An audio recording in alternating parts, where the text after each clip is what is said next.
Hello friends, welcome to Universe of Naruto X. If you love Naruto What If stories and anime explanations, don't forget to subscribe to the channel. Now let's begin today's story. Stood still in front of the bars keeping Naruto locked up. There were so many things that the mischievous Naruto could have done whilst he was here. Most would be fueled by stupidity and the thought that he hadn't done anything wrong. It was true that he hasn't done anything wrong, but he was being mature enough to keep calm throughout this issue. Someone would have raised hell about the injustice being done to him. Naruto for his handling of the situation. She could have done better to ensure that he doesn't end up locked up in this cell, but she had been worried more about the future implications of any issue being raised by this little has.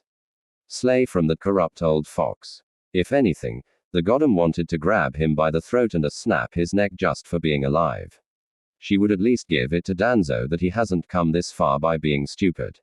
Her sensei could have hanged him long time ago, but he didn't do anything. Nate could not understand why he didn't do anything, but she would not make the same mistake. If left alone, Danzo was just going to cause more troubles. Well, for now, things couldn't get any worse than they have. It was still early morning, but she had seen the groups forming with people gossiping. Those were images that sent her gut into overdrive, but there was nothing she could do about it at the moment. She really did hope that no one confronted Naruto with this, but she was going to issue a statement denying the allegations about Na.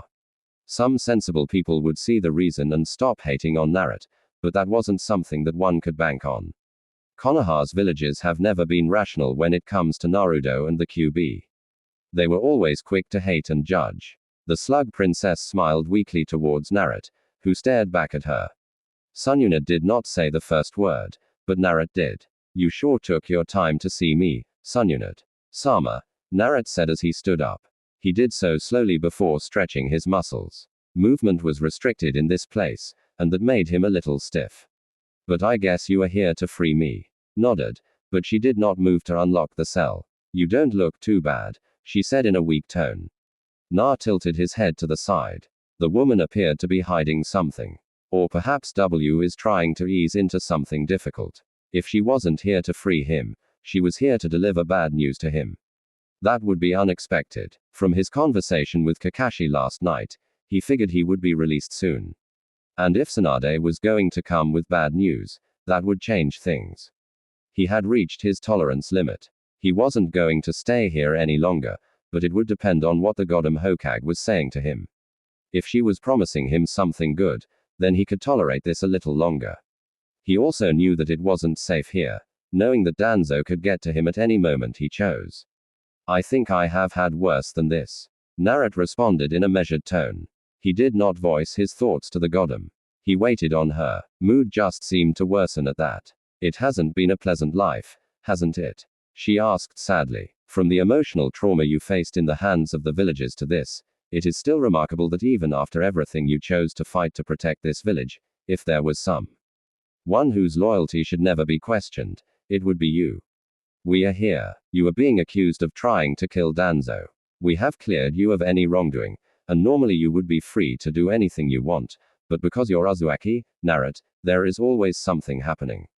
Na narrowed his eyes thinly. This was perhaps something that had to do with Danzo's intentions. It wasn't a pleasant thing to swallow.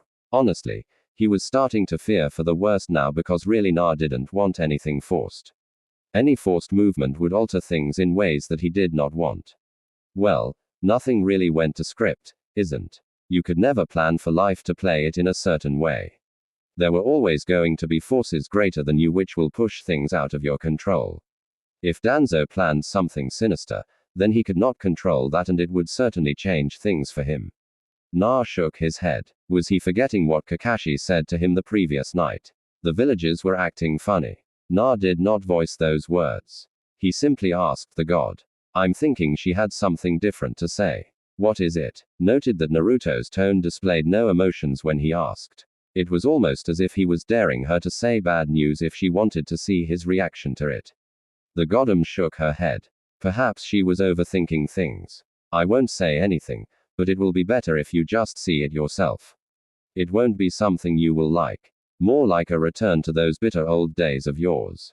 I am sorry for this. If there was something I could do to have stopped it, I would have.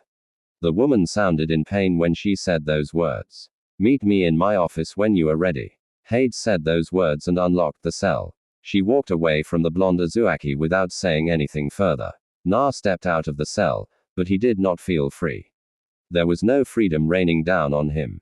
If anything, the world just seemed heavier and oxygen a little more expensive that he had to labor for it. He feared the world that he was going to see.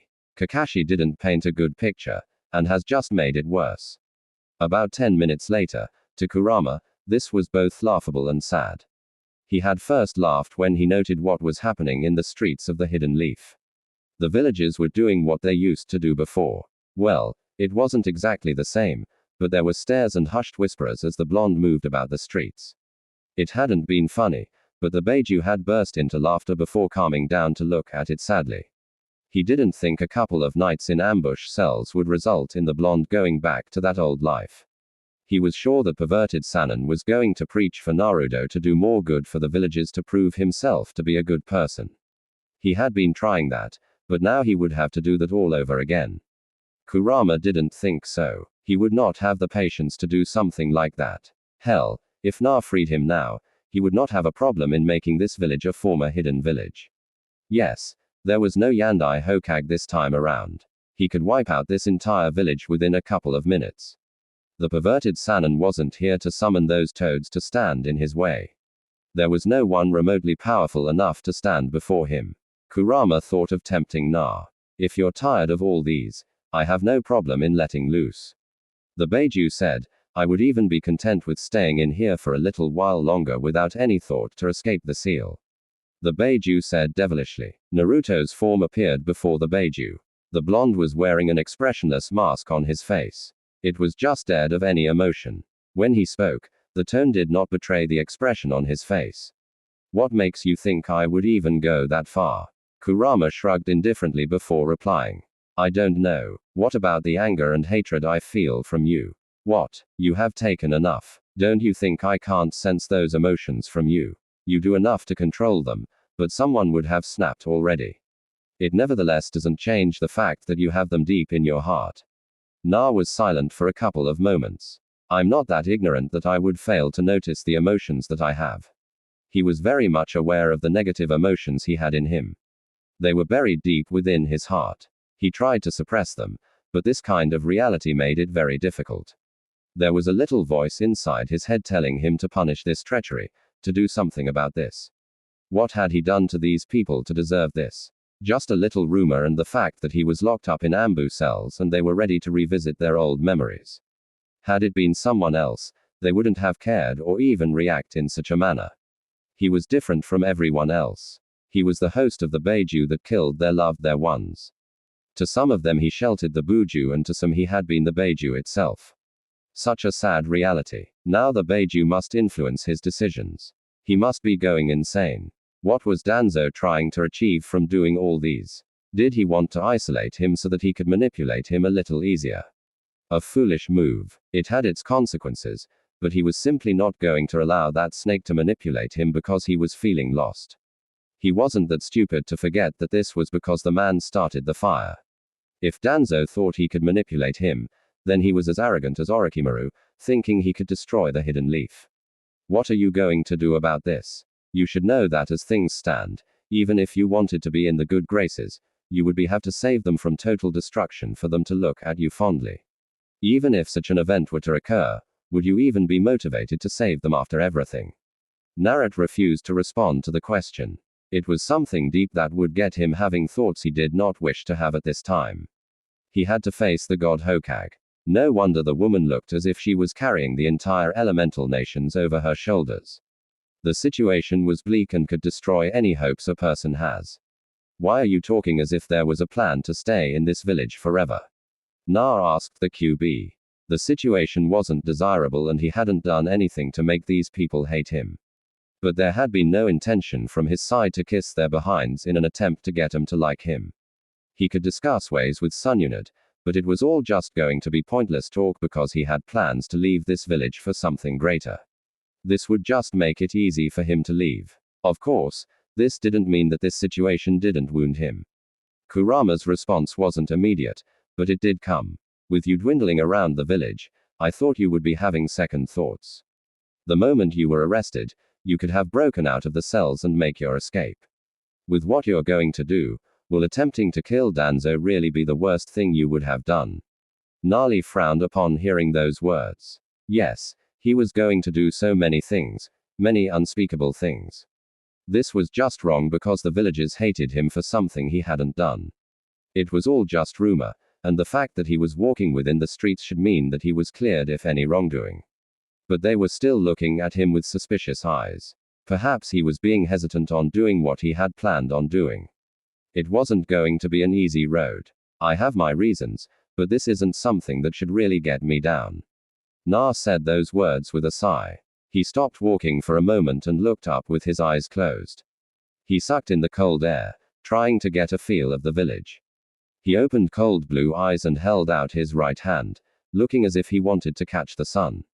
One of these days I will stand in this village wearing mourning clothes, and this village will learn to resent my name more than it has yours.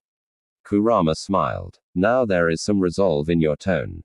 The nine-tailed Buju said it might be because I am a little bitter. Na said with a shake of his head.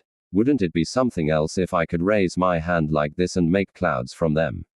We would decide on whether to cast lightning jutsu or water-based jutsu, perhaps with even a little of wind. Kurama was silent as he thought of an image Naruto had just painted. You have to be a god to do something like that, the Buju said a bit sarcastically. Holding the title of kami wouldn't be so bad. Only gods can change the landscape and how people behave. Naruto said calmly, people fear power, and only those with power influence the masses. Even though I will have to force my will on people, I won't mind much because the endgame will suit what I desire. With your power, it shouldn't be impossible to achieve. Even if it takes 10 years with an army clones, that should be like 100 years of training. With my power, I should be able to source any shortage of chakra. The Beiju said, but you should be able to build up your own chakra stamina. To cast such powerful jutsu, you'd need vast amounts of chakra. Na continued staring into the sky before responding. I can imagine. I figure trying to create thunderclouds would mean having to form storm conditions. Just having to create that condition will mean using a lot of chakra. The blonde said calmly before looking at the road ahead of him. How much more chakra did someone like Hashiyama have? Kurama was silent for a couple of moments before responding. I have not met any human who has more chakra than a tailed beast. Naruto was surprised at this. He shook his head. Well, that is something we will think of doing once we begin the real training. He paused for a moment before speaking once more. The Godam is waiting for me. What are you going to discuss with her? Kurama asked. I don't know, Na said. Things may be bad, but at least Na had people who cared for him. Kakashi thought as he looked at the gloomy expression on Tsunade's face. There has never been doubt that the Godam Hokage cared for the blonde Uzumaki, but it was nevertheless refreshing to see it on her face at a time like this. Naruto was going to need people close to him to be there for him. He still had his friends, and they were good friends. Still, this was a dramatic turn of events. Danzo was always scheming something, but this time he had gone too far. Then again, where are the limits for the Warhawk? Didn't he commit treason by trying to get him to kill the Sandaime Hokage so that he could finally become Hokage Tsunade-sama? Kakashi started in a very calm tone. I understand that Danzo has rallied the villagers against Naruto and acting in the open might leave a door open for violence from the civilians. Most shinobi population don't even know the dark things that he is capable of doing. But it won't matter since you are the god I'm Hokage. Why are not doing anything against him? The Jonin understood that being reckless would only cost them dearly. Kakashi didn't think that they're still shinobi who hated Naruto for what happened years ago. They were smart and understood things better, unlike the bitter villagers. Besides that, the shinobi have worked with the blonde Uzumaki, so they knew his personality by now. Didn't offer an immediate response, but when she did, her tone was low, yet it was very firm. Unlike the Sandaime, I will not leave Danzo to act as he pleases. At this age, there is no need for him to operate, and I will shut him down.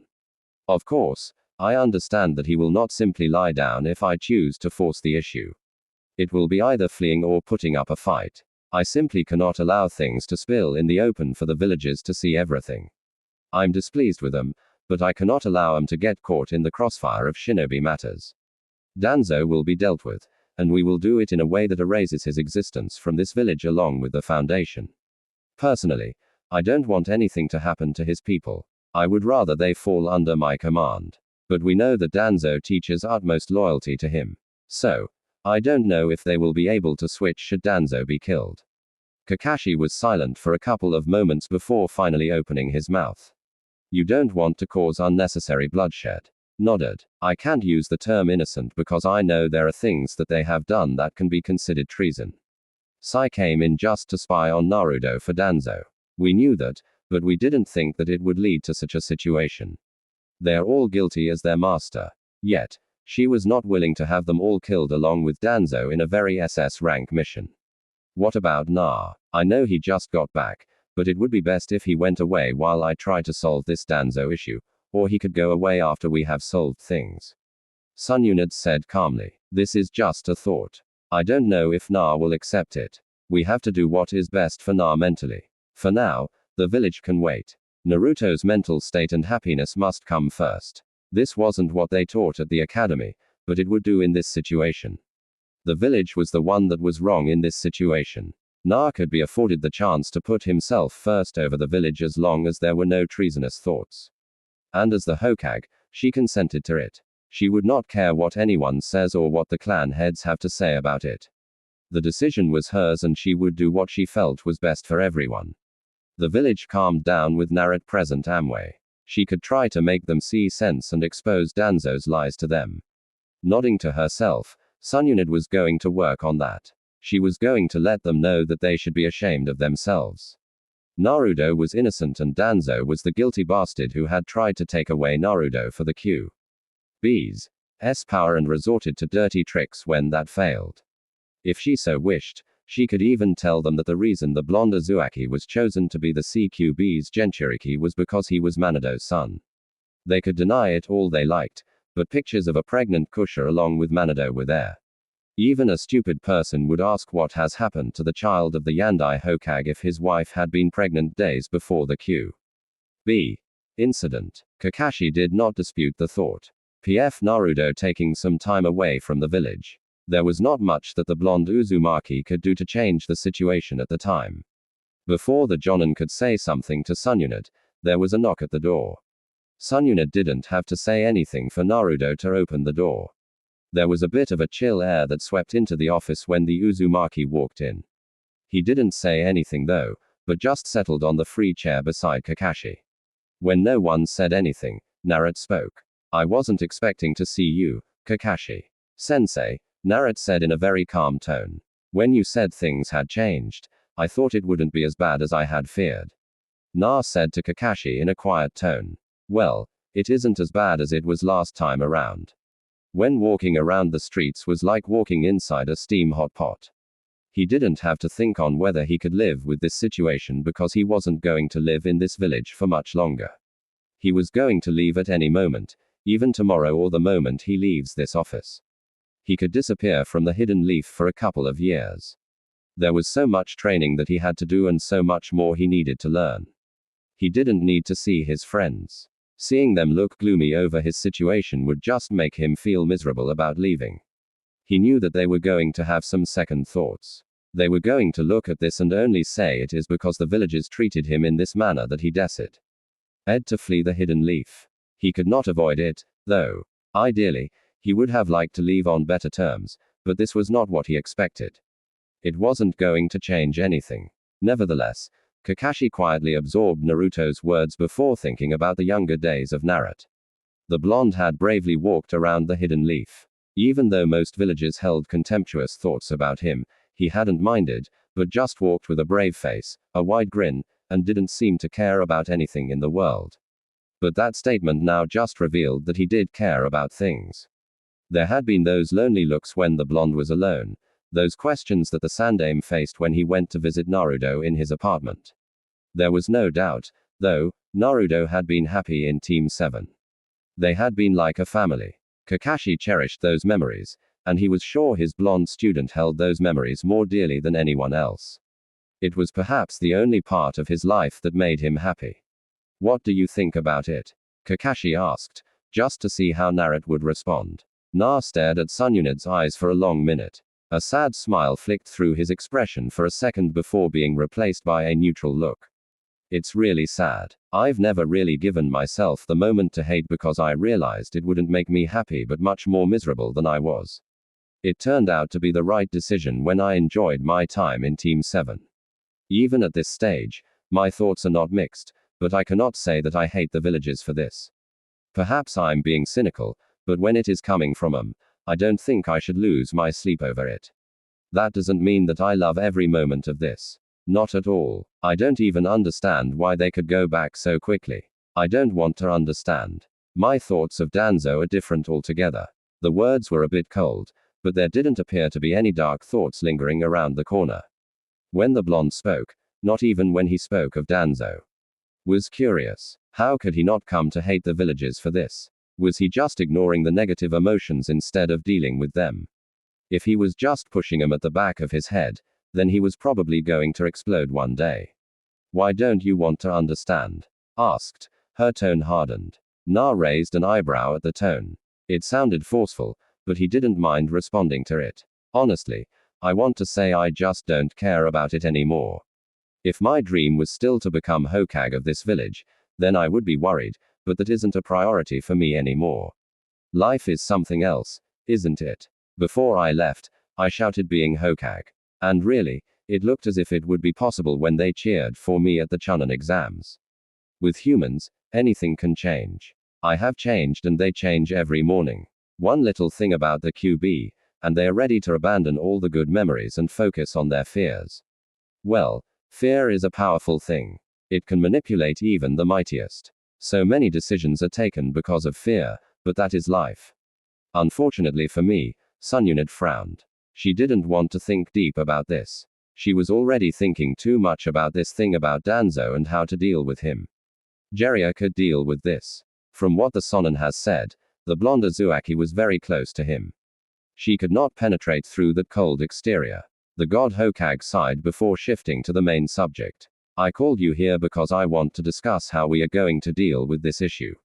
Although I don't want to admit it, but you have grown and you need to know. This situation must be handled carefully, and Danzo must be punished for this treachery.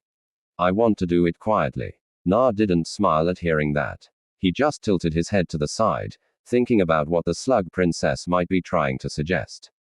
There was something big that was going to happen, and Na wasn't sure he wanted to be part of it. Then again, it could be his farewell message. Trashers like Danzo were the first ones who needed to be destroyed for a better world to come. I see you trying to convince the villagers that I did not try anything and that Danzo was actually the one who attempted to do something to me. It would be hard for the villagers to believe. They know what the QB can do and they know Danzo is one of the village elders. Shinobi population wouldn't have troubles, but civilians don't know anything. Between the host of the QB and a village elder who was credible before their eyes.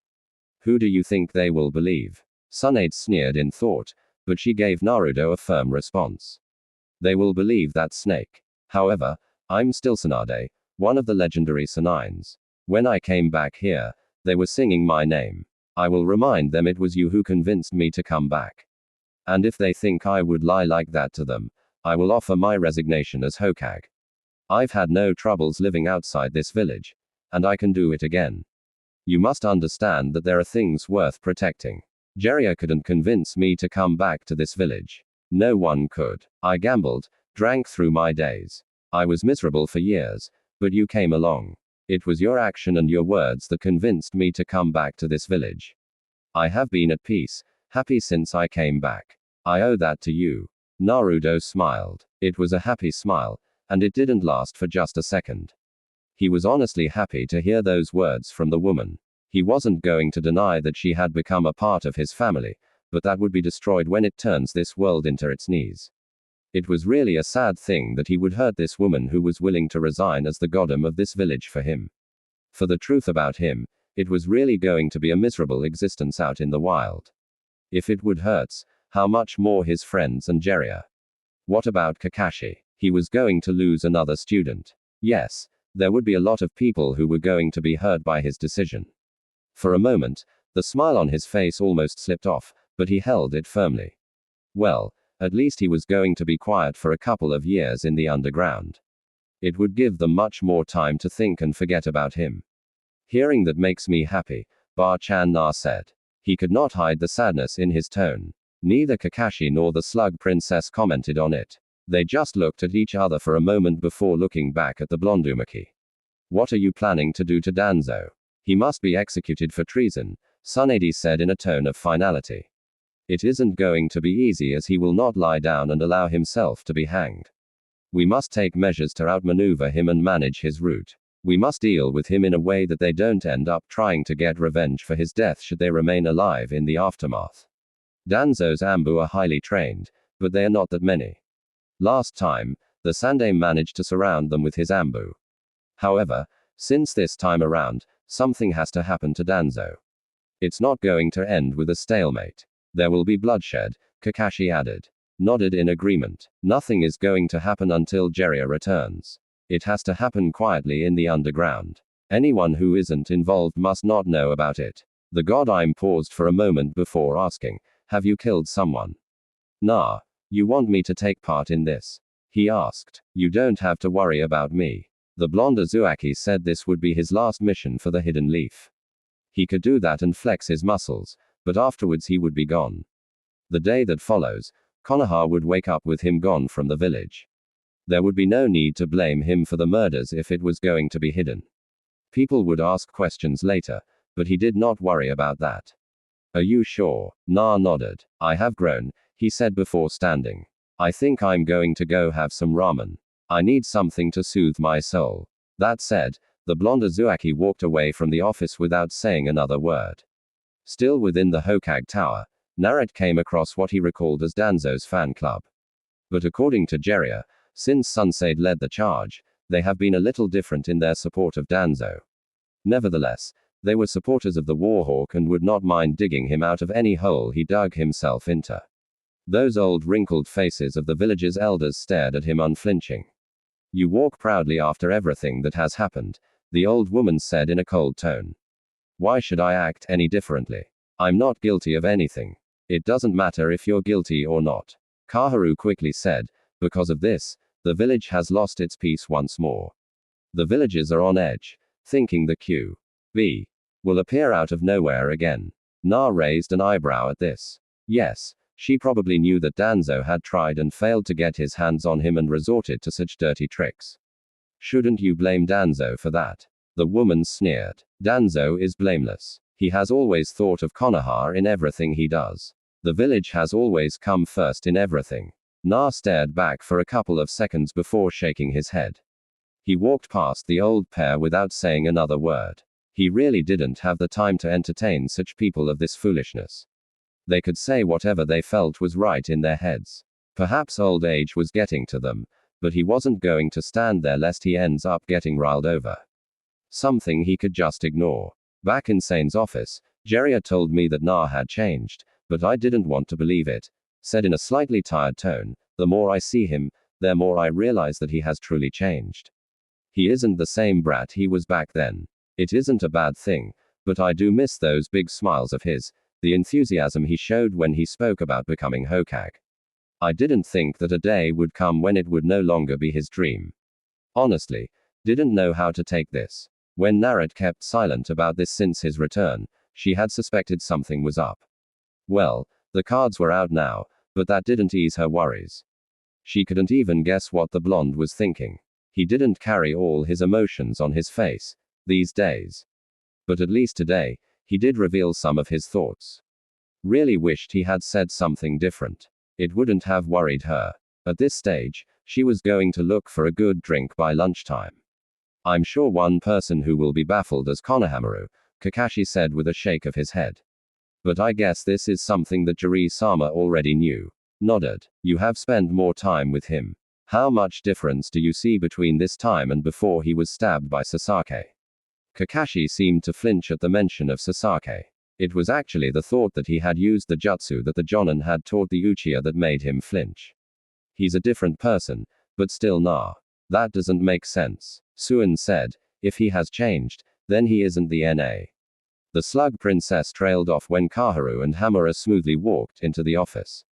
The two stood behind Kakashi and addressed the Godam Hokage. Are you just going to sit here whilst you watch the atmosphere in the streets becomes toxic? Kaharu said to the Godam, whether Na is guilty or not, something has to be done about this matter. It won't take long for some to suspect that Na may be manipulating your actions. You know, things start little and someone pours in oil. Sooner or later, it becomes a wildfire that cannot be controlled. We need to control this matter before it gets out of control. Leaned back to her chair before folding her hands across her chest. Tell me, Kaharu, what do you suggest I do? You're not even accusing Na of trying to kill Danzo, and yet you're not pointing any fingers towards him. Danzo will always do everything for Konoha. Whatever he does is always for the good of the Hidden Leaf. Kaharu was firm on that note. She wasn't going as far as to say that she didn't think Naruto attacked Danzo. She has had a few encounters with the blonde when he was growing up. If anything, he had been an idiot and there was no way that was a mask. The only thing she could accuse the blonde Uzumaki of being guilty was being favored by the Hokage and not using the QB's power for the village's sake. She did have reservations about the blonde. 1. She did not trust him, not even the least. Considering the past that he has to face, there was a chance that he could flee the village.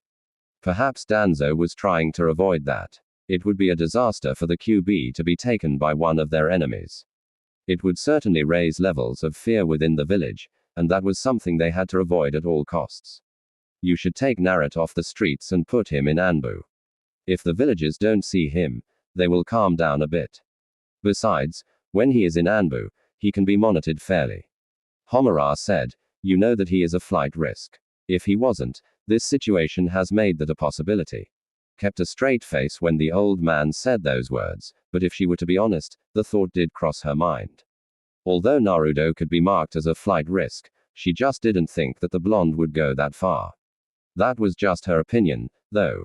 Logically, it made more sense for the blonde to go away. He could go to Sanaga if he knew how much Gar seemed to value him. Na had said it. He no longer cared. He wasn't going to try to do anything good in order to win him over because he no longer cared. He didn't want their approval. He didn't want to become Hokage anymore. There was something that he was after. If he no longer wanted to become Hokage, he was going to do something. She just couldn't put a finger on it. You must act quickly, Sunyunad. Kaharu said in a stern tone before walking away from the office along with her partner in crime.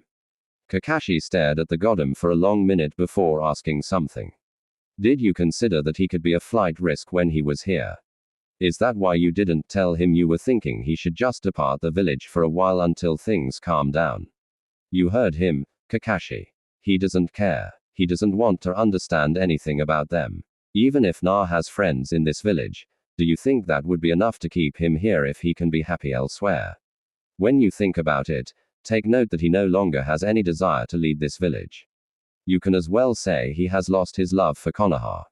Well, I can't blame him after everything. The Jonin could not deny anything the Godam had said, but he did not comment on it. He merely stood up. I will hear what Jiraiya-sama has to say when he comes back.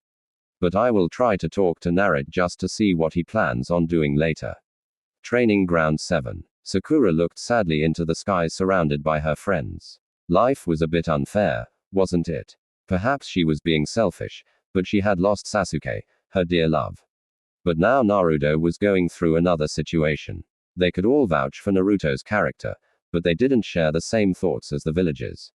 Things were not going smoothly, and on top of that, since Naruto returned from his training trip, it has felt as if she was losing him by the second. The Pinkett shook her head. Now wasn't the time to think about her feelings. She had to think about Na. What was happening to his life wasn't what she would like for her teammate. It was unacceptable, and they didn't even have to see anything to defend their friend. They knew that their Na would never do something like that. Has anyone even seen Naruto? Ino asked quietly. My dad said he was going to be released because he was cleared of any wrongdoing. A pity that something like that had happened. She was even beginning to like this new Naruto. He wasn't like that loud and idiotic blonde who was hopelessly in love with Sakura. Thinking of it, he hasn't called Sakura Sakura-chan since his return, has he? Now, that was something interesting. Ino shook her head before she lost track of her thoughts. Sakura shook her head. I haven't seen him, but I know he was released today. She said in a sad tone. I doubt he would take any joy in walking around the streets when things are like this. Ka looked around for a moment before speaking his thoughts. Isn't anyone going to talk about how Naruto is the host of the QB? I mean, the QB, the freaking beast that nearly destroyed this village. He was honestly baffled that he had known the blonde idiot for such a long time and yet he didn't know that he held such a burden within him.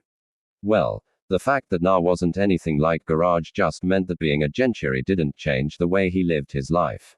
Still, how could he not know about this? Na never talked about it to anyone. Never. He never let it slip. Not even in his happiest days. Isn't it something that despite being a loudmouth who couldn't keep things to himself, he never let anyone know about it? Ino said with a curious look about her. I wonder what more secrets he could be hiding. Tenten shook her head at that expression from Ino. Really, at this time, she was thinking of discovering more secrets from the blonde. It was apparent that she didn't think too much about Naruto being a Genchiri of a Buju that nearly destroyed the hidden leaf. Then again, none of her friends seemed to be filtered with contempt when Ka said those words. Surprisingly, Hinata chose to speak at that moment. I doubt Naruto would be avoiding the streets because of something like this. This isn't the worst of what he has faced in his life. There was no way she could not remember those pitiful days. Even her father told her to stay away from the blonde Genchiri. Everyone had looked at him with contempt when he was younger and of fragile heart. But above everything, he had always smiled and kept strong. At least now he was grown, and this wasn't as bad as it had been when he was younger. Hinata's words brought silence as they tried to contemplate the meaning of her words. What do you mean by that, Hinata? The idiot always wore a smile. Shikamaru sighed tiredly. This was all just a mess he would rather not deal with. Really, instead of coming here, he could have preferred to just go somewhere else and watch the clouds or just take a nap. There was nothing that was going to change in whatever they were going to say to each other. If something was going to change, it would be up to Naruto or the god Hokage. They could only offer emotional support to their friend. But would the new Naruto really accept that? Shikamaru could not tell. He doubted the Na he has been seeing over the past days would be someone honestly troubled by this. But of course, it didn't mean it was something he could just take on the chin and continue walking as if nothing has happened. Someone spread a rumor that he had tried to kill a village elder and was being influenced by the QB. People suspected things and then were remembering the day the Beiju wreaked havoc within the leaf. Perhaps that forgotten fear just returned. There was nothing that the civilians feared more than the QB. Even shinobi feared the Beiju. If it appeared once more, many would run to safety places along with civilians. It isn't surprising that you never noticed what happened in his life, Shikamaru said to Ka. He wasn't going to tell the unpleasant story of how Naruto was hated by the villagers, called a demon, and parents warning their children off the blonde. Despite being a censor, observation was never Ka's strength. Well, unless it is a mission, it was the voice of Na. All eyes turned towards a tree nearby. The blonde was sitting on a tree branch overlooking the group with an expressionless mask on his face. Are you insulting me, trademark? Ka demanded, ready to launch an attack towards the blonde. No, just making an observation. Na responded a bit carelessly. Hinata, I never considered how much your eyes were always on me, watching my every move. Of everyone, you are the one who knows how much I've had to suffer. Look at it in this way. I housed a Beiju that killed many people, loved ones. To the villagers of this village, I was nothing more than a spawn of that demon. To make matters worse, I was an orphan. There were no parents to claim me who could say they made me. People hated me as they hated the QB.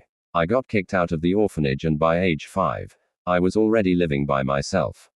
The Sandaime passed a law that no one should say, or even talk about it. Instead, the people resorted to calling me a demon. This is why our generation never knew about it.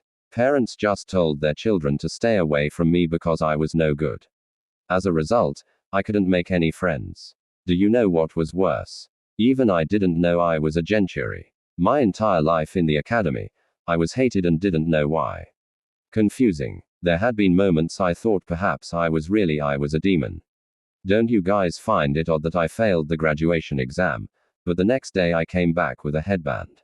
I failed because I couldn't create a bunch simple jutsu really, and those who should fail to do it are those like Lee. He meant no offense in that. Mizuki told me of a way to pass. Steal the forbidden scroll and learn a jutsu from it. I stole the scroll from the Sandame's office and learned what you call my signature jutsu, Cage Punch. Within a couple of hours, I learned the jutsu. That was the night Mizuki told me I housed the QB. And the night Ueruka passed me for completing a B rank mission. Oh yeah, I defeated Mizuki by myself. So I have always been cool. Ino snorted at those last words. Yeah, right, she said. You were far from cool. She said, well, at least you are now. For those girls who like bad boys will surely be all over you now. I'm sure they will be in dreamland hearing how you survived torture in ambush cells, accusations of killing a village. Elder. Na raised an eyebrow before smiling. I don't get that part of you, Ino. Well, the blonde has always been something else, just never interested him. The feeling was mutual, though. However, he was sure in the younger days, Ino would have thought of the idea of a relationship with him to be the worst nightmare. Though I must say, I'm honored that a delightful girl is you thinks that regardless of how slightly twisted it was. Sakura looked at the smile on Naruto's face and then at Ino. She shook her head. Was this really happening? If anything, it looked as if Ino was flirting with Na. She had never thought something like that would be possible, but it was happening. Sure. Na wasn't the same anymore. He wasn't asking her out and never looked at her in the same way as he did before. But he was still Na. She would never think of him in any other way other than a friend, a good friend. There had been so many moments that they passed through because of him. Have you no shame? Ino, Sakura demanded. She didn't wait for a response though, as she chose to focus on the important matter. I never actually noticed. You were always talking loud, saying stupid things, and I may have added to the insults. Sakura sounded a bit bitter at this. I did say some insensitive things to you. You were actually the one person out of everyone here who said insensitive things to me. Na said to Sakura, of course, those words only made the Pinkett look down in shame. But that is in the past now. Why didn't you ever say anything? Like I said, I didn't know about it until the night of graduation. Back then, I was afraid of losing friends if they found out about it. Now, it never seemed convenient. Na said a bit carelessly. He turned to Nei. When I spoke about crafting your own fate, I said it because I carried a bigger burden than you did. You could say Gentris are fated to be used as weapons, hated and betrayed. I have experienced a couple of things, but I have never allowed any of it to determine my future. The blonde Uzumaki said before falling silent for a couple of seconds. You guys don't have to worry about me. It really means a lot though that you have gathered here because you care. I won't forget that. He smiled before disappearing in a puff of smoke. That was a clone, Shikamaru sighed before turning away from the group. Everything was settled. There was nothing to worry about. Naruto didn't have mental problems that needed healing. Where are you going? I don't see any reason to stay here, Shikamaru said. I'm sure Na has already spoken to the Hokage about this matter. They probably have a way of dealing with it. We will see in the next couple of days. He wasn't going to say Naruto's indifference about the matter was a little startling. Those were thoughts that needed to be kept to himself. If he had the energy, he would seek out the blonde Uzumaki to question him about it. But he didn't have any and wasn't going to do anything unless an opportunity presented itself in a silver platter. Foundation basis. It wasn't often that Jera took reckless decisions to charge into enemy territories in anger. Well, he has walked into enemy lands but never fueled by anger.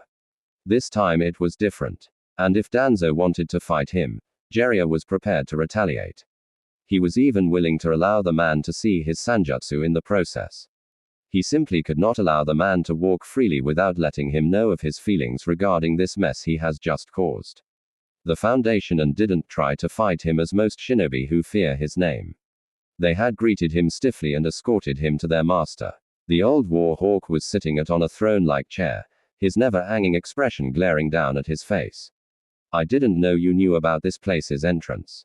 I don't remember the last time you stepped in here. Danzo said to Jiraiya. That wasn't to say that Anbu didn't know about it. Maybe some of them didn't know, but the old ones knew. Some of them had charged into this place along with the Sandaime Hokage when he had made the attempt to get the old man assassinated by Kakashi. What a failure that was. But Jiraiya was always away from the village. So he never came around this part of Konoha's darkness. Just because I never come doesn't mean I don't know. Jiraiya said sternly. Kakashi worked for you and so did Itachi. I think you are forgetting that I run a spy network. Do you think that I'd miss things happening in this village? There have been things that happened in your absence, and even after they happened, you never came back in time. Danzo said effortlessly. That is something that has to be dealt with. Well, since return to become Hokage, your presence and activities within the village have increased. At least that is a change. Sensei let a couple of things go your way. Even when you tried to have him killed, I'd always told him to take a firm action with you, but he insisted on doing things his way. However, when you framed Naruto for trying to kill you, you crossed a line.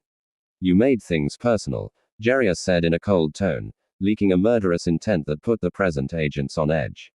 Take me seriously when I say that you will not get away with it. The Sonin said those words and stared down at the war hawk for a long minute before turning away. Danzo narrowed his eyes. He could spot a threat miles off, but he felt he needed to ask this just to be sure. He never been threatened by the Sunning. Now he had two Sonins against him. Had sent him a message, and it had been loud and clear.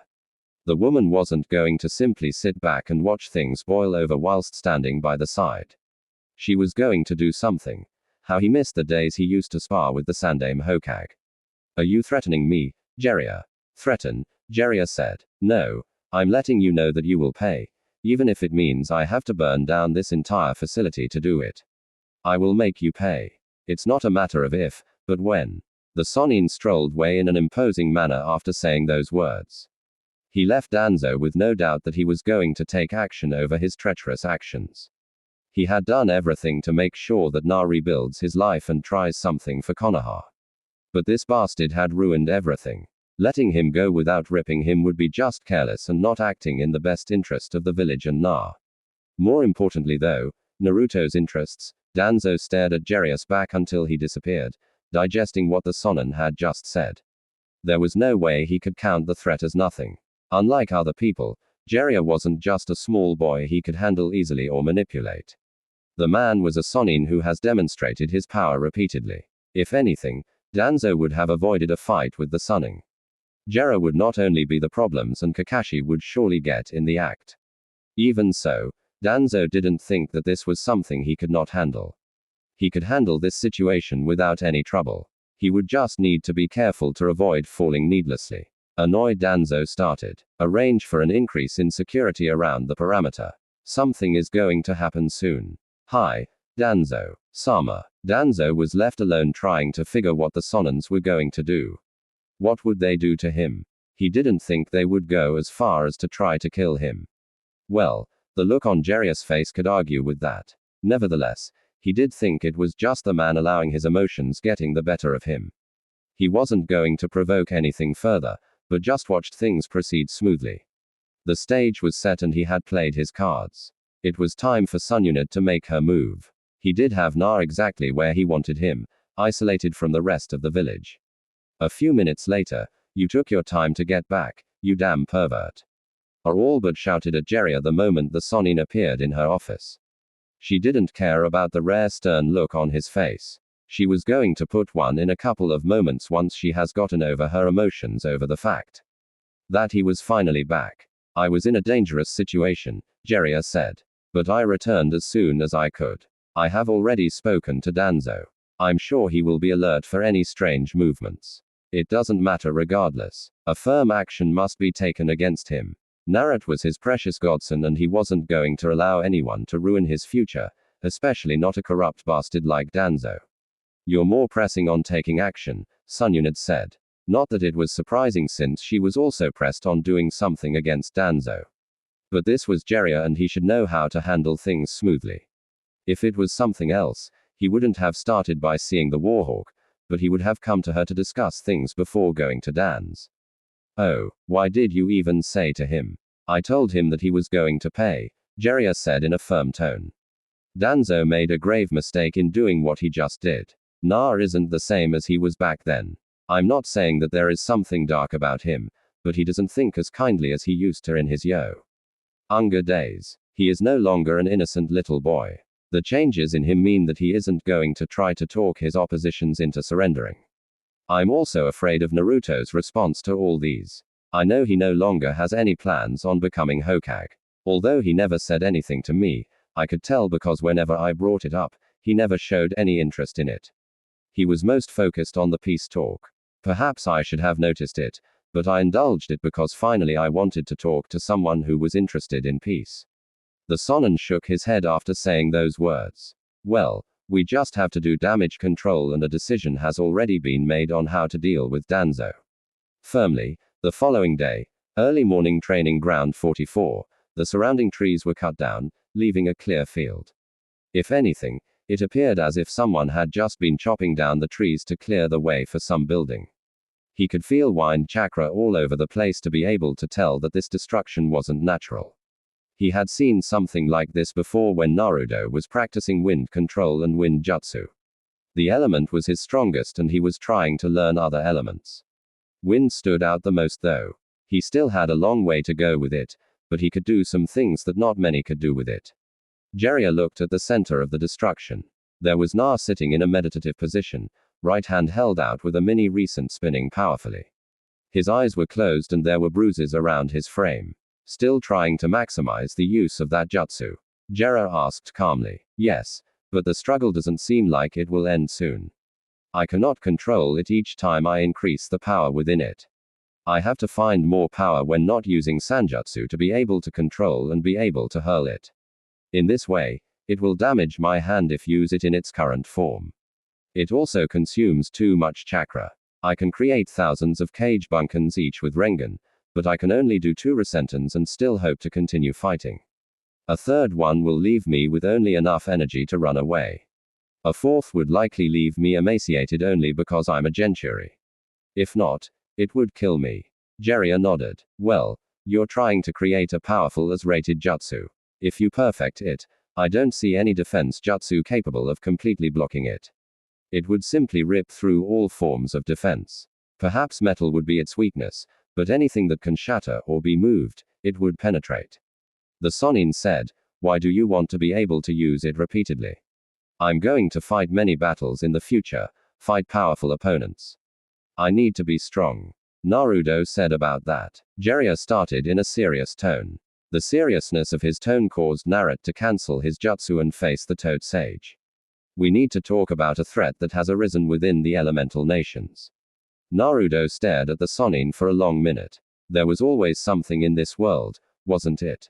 Corrupt and inhuman pieces of flesh like Orochimaru walked within this world, destabilizing peaceful lands with their madness.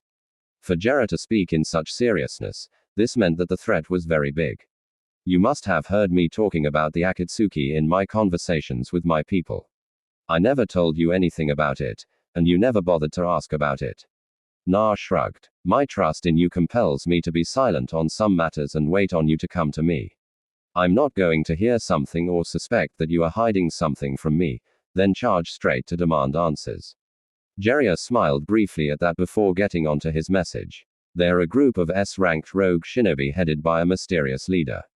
2 former Leaf shinobi have connections with the organization. Orochimaru is a former member and Itachi is a current member. I don't know how many members they have, but they were doing mercenary missions in the past. Anything you paid, they could do. Either destroying a small village or assassination, they did everything. A Wagakaka is rumored to have used their services. My intel suggests that they may perhaps be pushing a bigger agenda.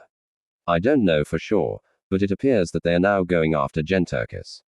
I don't know for what reason, but I doubt it is anything good. This means that your very life is in danger.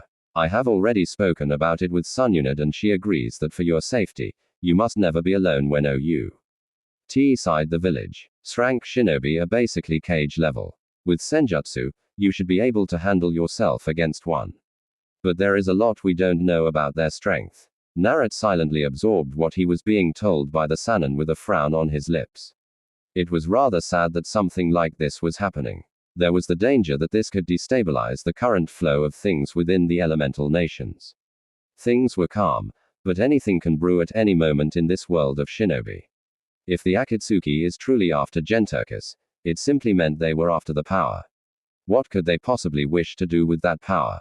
There are 9-tailed beasts and I host the strongest. Do you know other Genturus aside from Gar? I don't know any other. Na said Kumo has 2. So does I. Kiri used to have 1, but he has since disappeared. Jiraiya said this complicates things given that there is still the issue of Danzo that needs to be dealt with. Naruto nodded. Outside the village is no longer safe, and in here there is a situation that can drive someone mental. The blonde Uzuaki sighed tiredly. This is going to put a strain on my mind. He said, I know, Jiraiya said sadly. Are you sure you want to be involved? It is going to be messy. Na nodded. There is no way of avoiding it. Besides, I must grow. It's not going to be pleasant as I don't handle blood very well, but it has to be done. Jiraiya nodded. How about we meet for a bottle of sake later on?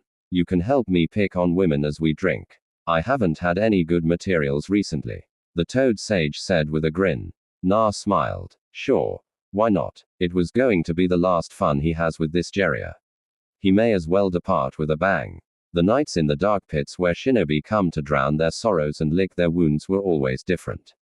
Even though many came because of problems, after a couple of drinks in the bar, laughter would fill the loud chambers crowded with men and women drinking their brains into a frenzy of dizziness. There would be no one crying. Everyone was always in a joyous mood. Even those being rejected in their advances to women were also not showing in signs of depression. In this kind of nights, even women tried and sometimes were successful in their hunt for men. As Jiraiya would say, there were men eaters clothed as women. The Toad Sage was of course always at home in such a place. After a couple of drinks, and sometimes not even after drinking, he would be sprouting nonsense, but mostly boasting about his greatness as the legendary Toad Sage. That was Jiraiya, but remarkably, Na has never seen anyone hitting on the Sunning. He was the one who made the moves. It isn't to say he wasn't loved. Of course, mostly he had to spend money, but for the Sunning, it was money well spent. If he had a good time and lyris memories to use for his next book, Jiraiya would not complain. Na wasn't a particular fan of the nightclubs and drinking with __, but every now and then, Jiraiya had pulled him into this kind place. Once you had a couple of drinks, you would loosen up a bit and have a bit of fun. Naruto would not honestly say that there hadn't been moments he found himself having fun with Jiraiya and a couple of ladies close by. He however could not in good conscience drag a drunken girl to his den. Jiraiya has always frowned upon that. But Naruto would not take much from a man who makes his riches by writing trash for perverts. The blonde Uzuaki was sitting in a dark corner with required protection done by the Toad Sage to ensure that no one eavesdrop on their conversation. Spies tended to hang about this place. Even Jiraiya sometimes came to this kind of place to gather intelligence. Some who could not hold their liquor sometimes let loose of secrets to the ladies they were trying to bed. Yes, secrets like those secret and dangerous missions they just complimented. Of course, sometimes it was all nonsense. Shinobi lied all day long to get what they wanted.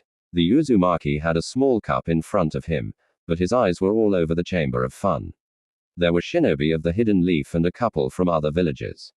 He could see some he knew from the leaf and many more he has never met in his life.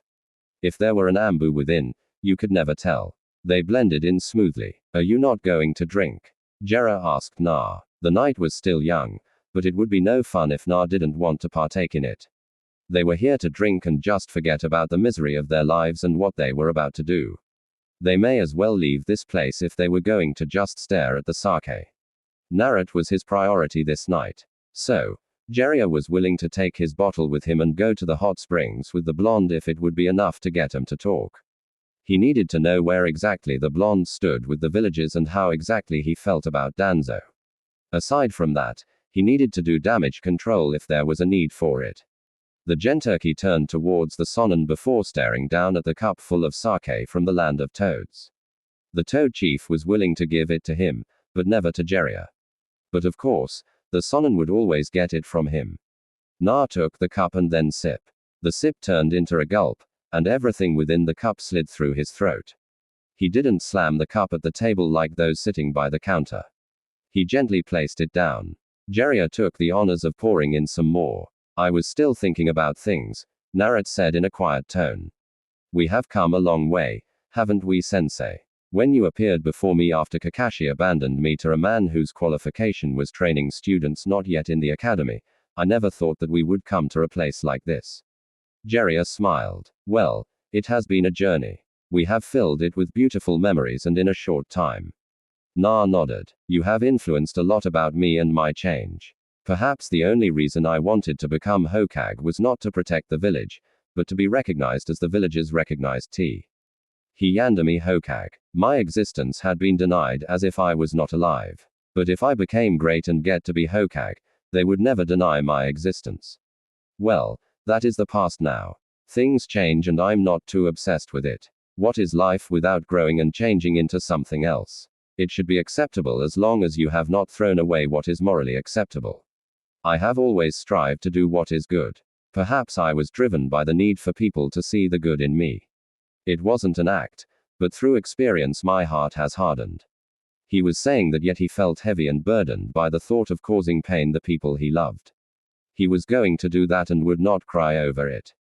Even if he does, it would not make him stop. He had a mission to fulfill and he would not stop. He would not drop dead until this mission was complete. At least at the end of his years of living, he would have done something even if some people would hate him. Experiences do that to you, Jiraiya said, trying to display all the experiences he has went through in his life. But you are right. Whatever we do, we must not forget who we are. Once we lose our sense of self, we change everything. Life turns around and the people around us start to look at us differently. In most cases, we end up hurting them. I know from experience when Orochimaru left, we were hurt. Sensei was hurt. Perhaps he had always been evil, but he was a friend. That counted for something. Na eyed the Sonin for a couple of seconds, thinking he was going to wound many of his friends, but that was just a pain he had to go through. Perhaps things would not be that bad if he does things in a certain way. For sure, there will be bloodshed, but at the end, he will make something out of this world. In a shift from the subject being discussed, the blonde asked Jiraiya what he wanted to talk to him about. Naruto was sure that the Sonin was going to try to convince him to still continue believing in the Villagers even though they turn on him quickly. They had changed and they would change again. He just needed to keep hoping and not lose hope. Losing hope would mean the end of everything. Even after everything, Jiraiya was a hidden leaf shinobi. He has lived his entire life trying to have fun, but above all to protect the leaf. Maybe it was something that had to do with the will of fire. The Sandaime Hokage always talked about the only thing that would make Jiraiya turn his back on Konoha would be if the hidden leaf stabs him on the back and nail him on a cross before the burning. As things stand, the man was probably most upset with Danzo for playing with their emotions. He may be right, but one could not absolve them from their own actions. I know this isn't a situation we'd hoped for when we returned to the village. I really expected things to be better. If I'd known that Danzo would act in such a manner, I would have done everything in my power to stop him, even if that meant stepping on his throat. The Toad Sage was firm in saying those words. But you can't lose hope, nah. You need to continue fighting on to show these people that you are a hero of the leaf. This kind of talk, if Jiraiya was going to be preaching it to him all days of his life, he would be troubled greatly. To Na, as things stand, it was all just a tiresome talk that would not change anything. He had come here knowing that the man would bring it up. It was nevertheless best that he entertains it anyway. When he leaves, the Toad Sage would not blame himself for not trying to talk him into staying. Jiraiya-sensei. Na started in a very calm yet slow tone. His eyes didn't reflect anything, just expressionless. Had Jiraiya's eyes not been trained, he would not have seen it with the darkness that surrounded him. Do you really think that I should waste more of my time trying to sulk up to the villagers? They do no care for me and have never cared. Don't you think it is time we said? We tried. It just never worked out. Ever since I started to understand that the villagers felt contempt for me, I had strived to be good for them and show them my heart had nothing but kindness. What I had after all these years. Sure, I haven't done anything noteworthy. But how long has it been? 17 years. I don't want to walk in the same path as you, sensei. I loved Sakura, but I gave it up because it amounted to nothing. My sanity matters above all. Why do something that is likely to drive you insane? Who will be there to pick up the pieces when I have lost my sanity? Jiraiya frowned upon hearing this from Naranade had already told him that the blonde had said he didn't care about trying to be good to the villagers or what they thought of him. He had been thinking he could try to change that. Na wasn't confused. He didn't sound like a confused person. He sounded like a person who has had much time to think about something before making a decision he saw as rational. Yet Jiraiya could not accept it. What would be the reason for staying in Konoha? You didn't care for its villagers. It wasn't the buildings that made the leaf, but its people. Buildings could always be rebuilt, but people could not. Without the people, this land would turn into a ruin. Don't make any hasty decisions, Na. Konoha is your home. Has always been. You will find it intolerable to live here if you cannot live with the villagers. The Sonin paused for a moment before testing the waters. Unless you are planning on leaving Konoha, I doubts would allow that to happen. Na said in a sad tone. I host the QB. I have gotten the feeling that some leaders feel that the Buju is a property of Konoha. Kurama snorted within his cell upon hearing those words. Humans' Beges would always be a source of power, their little weapons. Although Hashiyama didn't bring him into this village to be a weapon, he had tried to dictate things for him. Kurama would never forget the man had told him that he had been too dangerous to be left alone and Midito had proceeded to seal him within herself. It was a little different with Na though he was still Uzumaki. The hosts he has had have been all Uzumaki and each came with a different personality. Kusha came to him saying this was a situation that neither wanted but they just had to go with it. Narad talked to him. The blonde used his power and it has saved his life on different occasions. Even so, Kurama would not say that the blonde was like all the other humans. He was different. But of course, the Buju wasn't going to admit that to the blonde. Cares about you, Na. The Toad Sage said confidently. Na didn't deny that. He knew firsthand that cared for him. Despite my thoughts, Konoha will always be my home. I don't think I can never take another village as my home. This will always be home. My thoughts might not be happy at the moment, but this will always be home where I have friends and people who like me. Upon hearing that, Jiraiya smiled. He could now move on to the next subject before getting into the fun. I'm glad to hear that. The Sonin said, what did Danzo want exactly, Na? There are some blanks in what Inanoiki discovered and you didn't tell both Abiki and Sununit about it. Both never asked. Narad said with indifference. Danzo wanted to manipulate me using a sharing he has implanted in his right eye socket. I imagine it isn't a normal Sharingan if he felt that he could control me with it.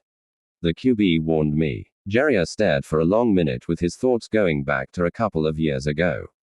The only Sharingan he knew could control someone without anyone knowing was Shiyu's eyes.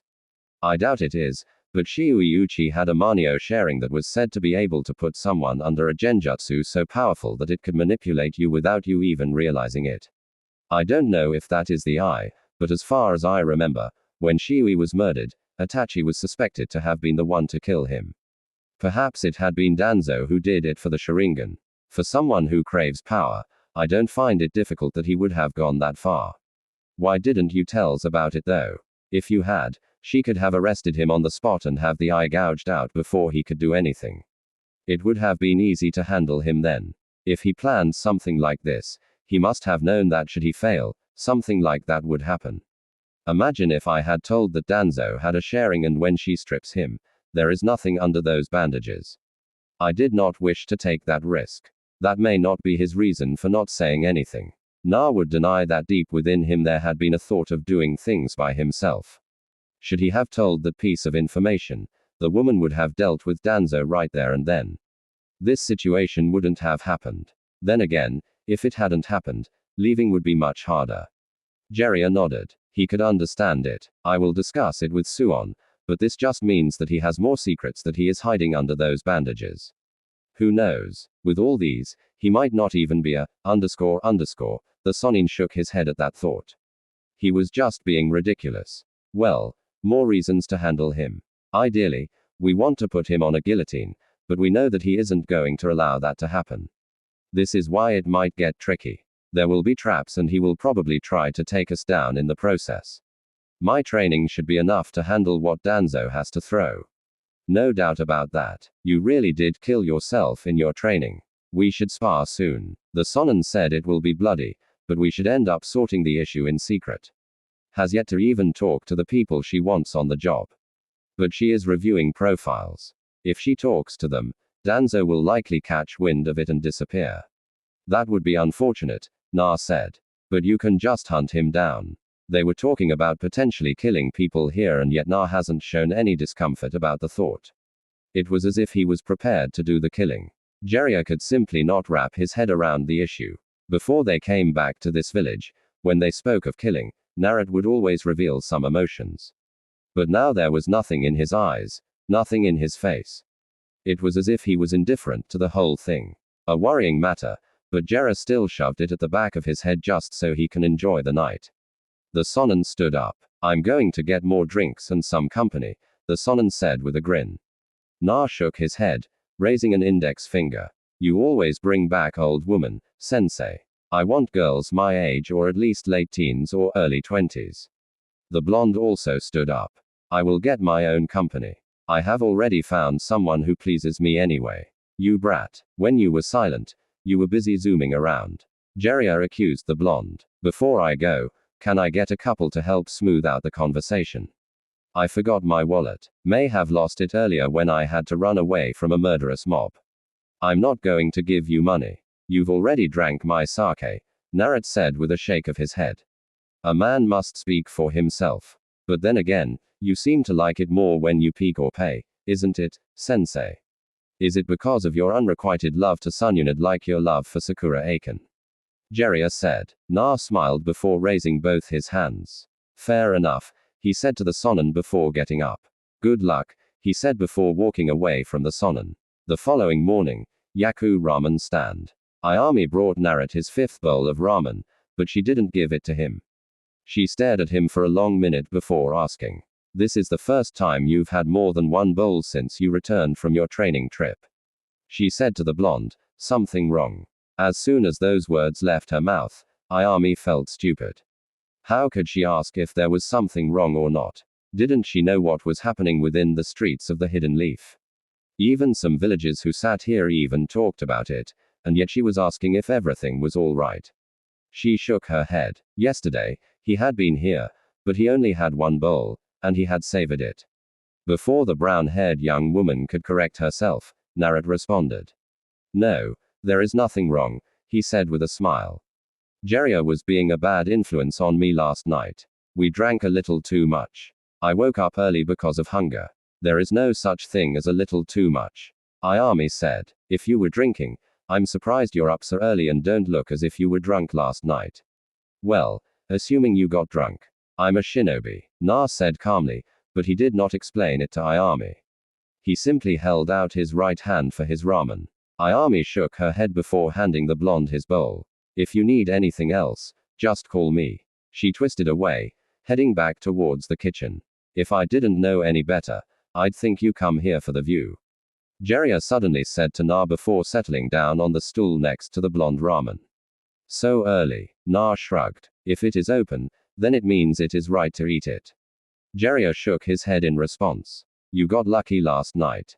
Jiraiya frowned as he shook his head. No, he said. She fell asleep the moment we arrived at her home. Disappointed, I went to the hot springs, but it was empty. I missed your clones at that moment. Na turned to the Sonnen with a sharp look on his face. The man had no shame in saying that, did he? But should he be surprised?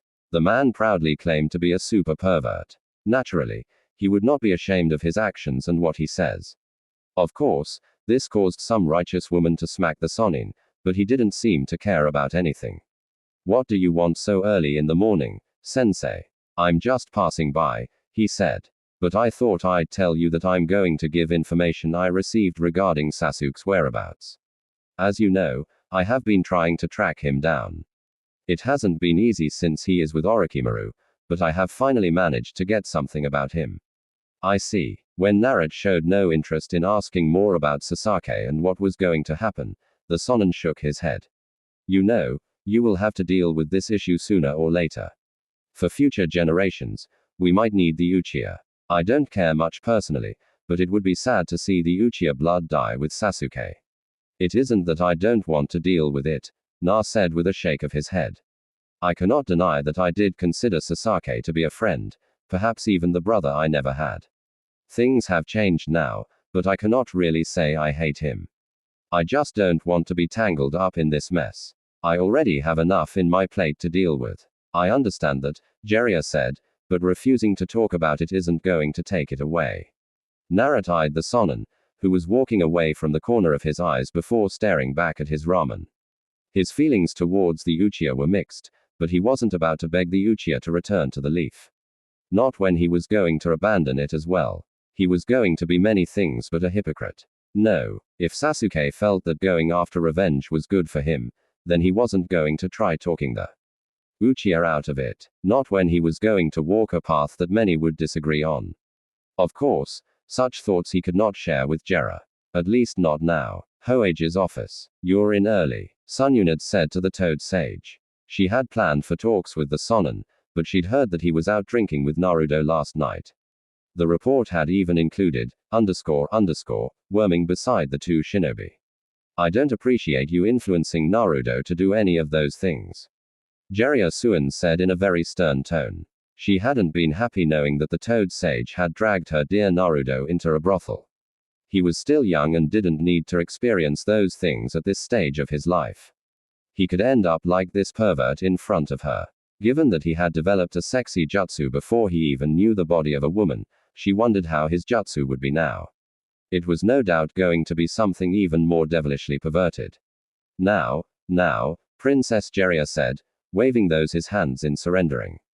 The brat was down, and I needed him to feel alive. I know he does become alive after a couple of drinks and some talk. Oh, so now you want him to be an alcoholic? Of course not, Jiraiya more or less shouted. I don't think I can influence Naruto in such a way. Whilst my peace ideals have gotten to him, he still remains independent and does what he likes. He hasn't even drunk anything when I'm not by his side. Even though he can hold his alcohol just fine, the Sunin grumbled at the last part. Shook her head. Leave you to be a role model and you corrupt a good kid, she said disappointedly. Anyway, settle down so that we can talk. Jiraiya took his usual seat by the window frame. It was only then that Sun Yunid blinked, realizing that the Sonin had actually walked into the office through the door. When did that last happen? Was something wrong with him?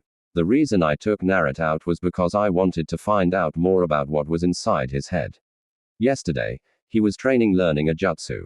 On the last 6 months of our training trip, he took an interest in learning jutsu that were only good for destruction. I don't think he managed to get any, but he was learning. He even showed interest in learning more about using all major elements. He has trained his clones and was developing a jutsu that could make him fight powerful opponents without even stepping into the battlefield. I won't be surprised if in the next months or year he manages to create a super clone that can fight even John and level shinobi whilst he stands on the side watching, or perhaps not even there. He has been trying to put his presence in different places. From what I observed from him, he looks to be preparing weapons of destruction for war. Very soon, if he keeps his training up, he will surpass us. He has the potential, and the cage bunks don't make it easy for him. For a second, Sun Yunid looked worried. What are you trying to say, Jiraiya? I've never went all out sparring with him, but I will try to get him to fight me so that I can see his full strength. The Sonin paused before speaking in a stern tone. We mustn't include Na in the mission to handle Danzo. With his mind set, now getting involved in a bloody battle that might result in him killing people will corrupt him. That is a chance we cannot take. Are you sure about this, Jiraiya? The Sonin nodded, and he knew what this implied, but it could not be helped. His conversation with Naruto only affirmed his thoughts. When he told Suon that the blonde Uzumaki had changed, he had meant it. Perhaps he'd thought the seriousness he'd used when informing Sun Yunid about the changes had disappeared once Naruto settled back home. Perhaps he'd been thinking that the blonde would return to his old self, but there was no change, and this little thing with Danzo has only made things worse. It was a massive problem that had to be solved. These experiences that Na has to live through were not filling him with positive thoughts about people. It was all just negative things and a couple of positives. Yet, one could not hide that these experiences had the damage within the blonde. Jiraiya had seen it all, and now it scared him. Yes, I warned you when we returned that Naruto was no longer the innocent child you once knew. The Sonin said, of course, he will likely catch wind of it. We try to handle it with him in the village. We need to get him to leave the village before handling it, but it would have to be an important mission.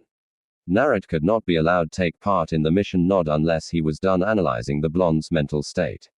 It would be difficult because the blonde knew how to keep things hidden. Those eyes of his could shift from the warmth they displayed into a blue sea of emptiness. I have already told him about Sasaki and I know it should get his mind thinking. The mission is important enough for him to leave the village. Once he is out, we can begin. The Sonin stated, I cannot exactly say that the Akatsuki won't attack, but to balance things, you must send a squad of Anbu. To tail them. Should anything happen, they can always intervene, and Naruto will be with his team. He also has the toads to back him up should there be a problem. You've thought of this through, Tsunade said. Well, I can't disagree with that, but Kakashi cannot leave the village. He will be essential for the mission. Yamato will have to do, but we will need a fourth head. Jiraiya shook his head. Naruto is not stupid. He will suspect something is up. If Kakashi remains behind on a mission that could see Sasuke return to the Leaf. The only reason Yamato was placed in Team 7 was because their team leader had been busy. He isn't now, and this includes Sasuke. We cannot give Danzo too much respect and say we can't deal with him without our strongest shinobi present. I will be there. So will you. I can handle Danzo without a problem and Anu can handle his handful of Foundation agents. It isn't an army that we must deal with. The Toad said, paused before sighing. We cannot underestimate him nonetheless. Na even told me something that got me worried, but not that worried enough I'd have doubts about our success. We will crush him. Was silent for a while, trying to weigh the merits of Jiraiya's arguments.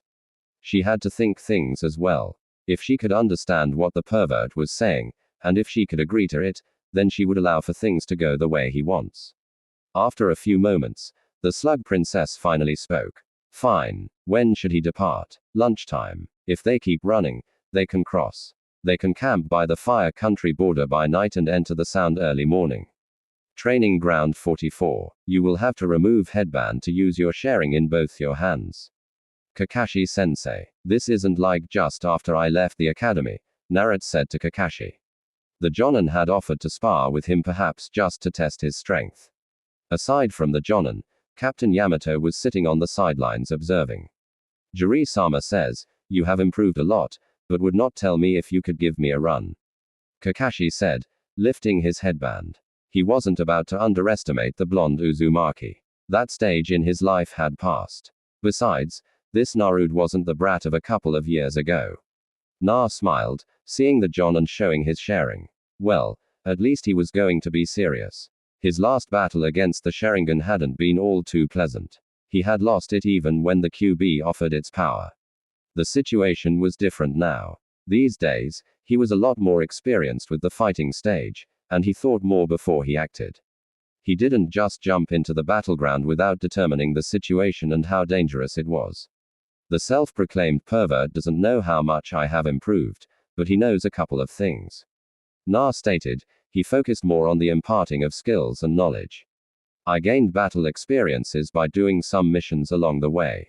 He was a little brutal about it at times, performing the Great Escape and leaving me surrounded by a group of shinobi who had every intention to do me harm.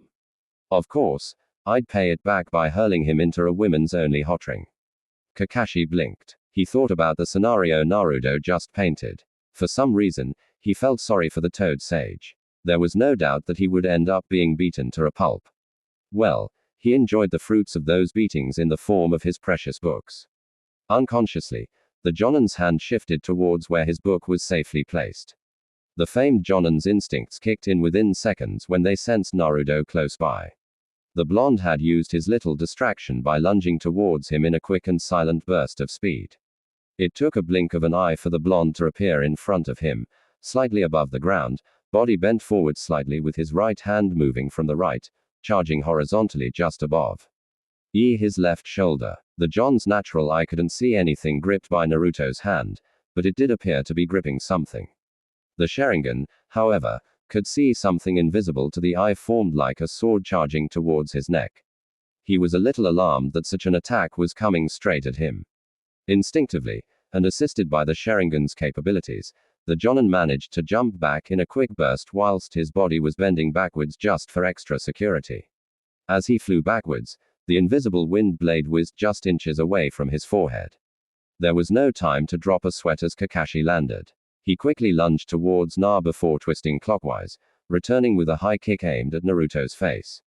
Na was in a position to see the kick coming all the way towards him. He folded his hands across his face and bent his knees slightly for extra support. Kakashi's kick crashed into his defense, forcing him to slide backwards under its massive weight. After sliding for a couple of feet, Naruto looked at his hands before looking back at Kakashi with a smile. Well, you really do pack a weight in your kick. You tried to kill me, Kakashi more or less shouted, pointing an index finger towards Na. Without the sharing, the only way I could have avoided that was through instincts. Na shrugged, raising an index finger. Your lessons, sensei, on your first day, you clearly said, come at me with the intention to kill. I figured there would be no justice if I didn't come at you with everything. The blonde paused for a moment, tilting his head slightly. Have you perhaps been spending the past years reading those books you ended up neglecting your training? Kakashi stared. I see you're serious, he said in a serious tone. If I'm not careful, I may end up in the hospital today. The Jonin said, doing hand seals. Sweden, no jutsu. The Jonin expelled a large quantity of water from his mouth. The water formed a torrent that rushed towards the Blondumaki. Seeing the incoming attack, Naruto had seconds to decide on which jutsu to use to counter. With regards to other elements, he had very limited options. Because although learning, he was still not excellent like the likes of Jiraiya and the man fighting him. He could do with wind though. As the jutsu neared him, Na took a single step forward, enlarging his wind blade. He suddenly lunged towards the jutsu whilst swinging his blade in a downward slash. He was slightly above the ground as he did. The invisible sword sliced through the water jutsu, separating it. The water was diverted to both sides of the Blondumaki. Before Naruto could even celebrate his successful test, Kakashi suddenly appeared below him. The Jonin slammed his right foot on Naruto's chest. When the kick connected, Na felt as if his lungs stopped pumping air for a second. The force of the kick sent him flying upwards. Kakashi blurred above him, right foot slamming down towards his head. Na reacted swiftly by folding his hands just above his head to create a strong defense. The back of the Jonin's foot slammed onto his defense. It failed to break through, but still sent him crashing down the ground with the Jonin still attached to him. Despite being pushed, Na still managed to land down in a slightly good position considering the position on his knees with the Jonin's till right above him. You've got nice reflexes, Kakashi commented idly. How do you deal with this now? The Jonin's right hand dropped an exploding tag right in Naruto's face. Naruto's face revealed a look of surprise when the Jonin did something so merciless. Before the tag even went off, Kakashi made his distance and the tag went off, exploding into blue flames surrounding the Uzumaki. From his safe distance, Kakashi watched as Naruto burst out of the flames with his hands folded around his upper body for protection. When he landed the ground with slight burns on his clothes, Na turned his eyes straight at the smiling Jonin. Was that payback? Who knows? Kakashi said with a shrug. I think it was as punishment, Naruto said, taking out a familiar orange book. I'm shredding this. Kakashi widened his eyes when the book in Naruto's hand was shredded into pieces. His hands moved speedily to his pockets to feel if it was his book. The moment alone was enough to close the distance between them. The blonde appeared inches away from the Jonin before grabbing him by the face. He used brute strength to lift the Jonin into the air before mercilessly slamming him into the ground.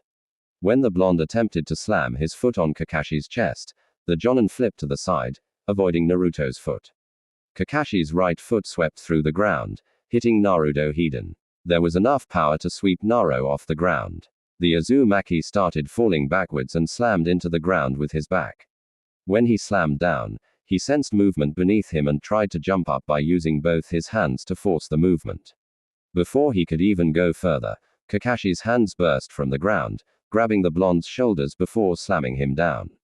Naruto's head got buried into the ground. Kakashi burst out from the ground on the side. The Jonin took the air just above Na, but as he did, Na could see him. The blonde clasped both his hands together. Futon wind bullet. Na released a large bullet of wind straight towards the Jonin. Since he was in the air, Kakashi knew he could not dodge it, and with the speed it was coming in, wouldn't have enough time to do hand seals to perform any jutsu to block it. The wind jutsu slammed into Kakashi's chest, but the Jonin turned into a cloud of smoke when it connected. Na slowly got up from the ground. When he straightened himself, he caught Kakashi dashing towards him in great speed. When the Jonin stopped close as he tried to attack, Naruto transformed into a red-headed, petite, and with a large bust young woman. The Jonin halted at the unexpected events. Wasn't she like the girl Yu-chan from Ika Ikappa? You damned pervert. Na cut off the John's thoughts with a heavy and brutal punch on Jonin's forehead.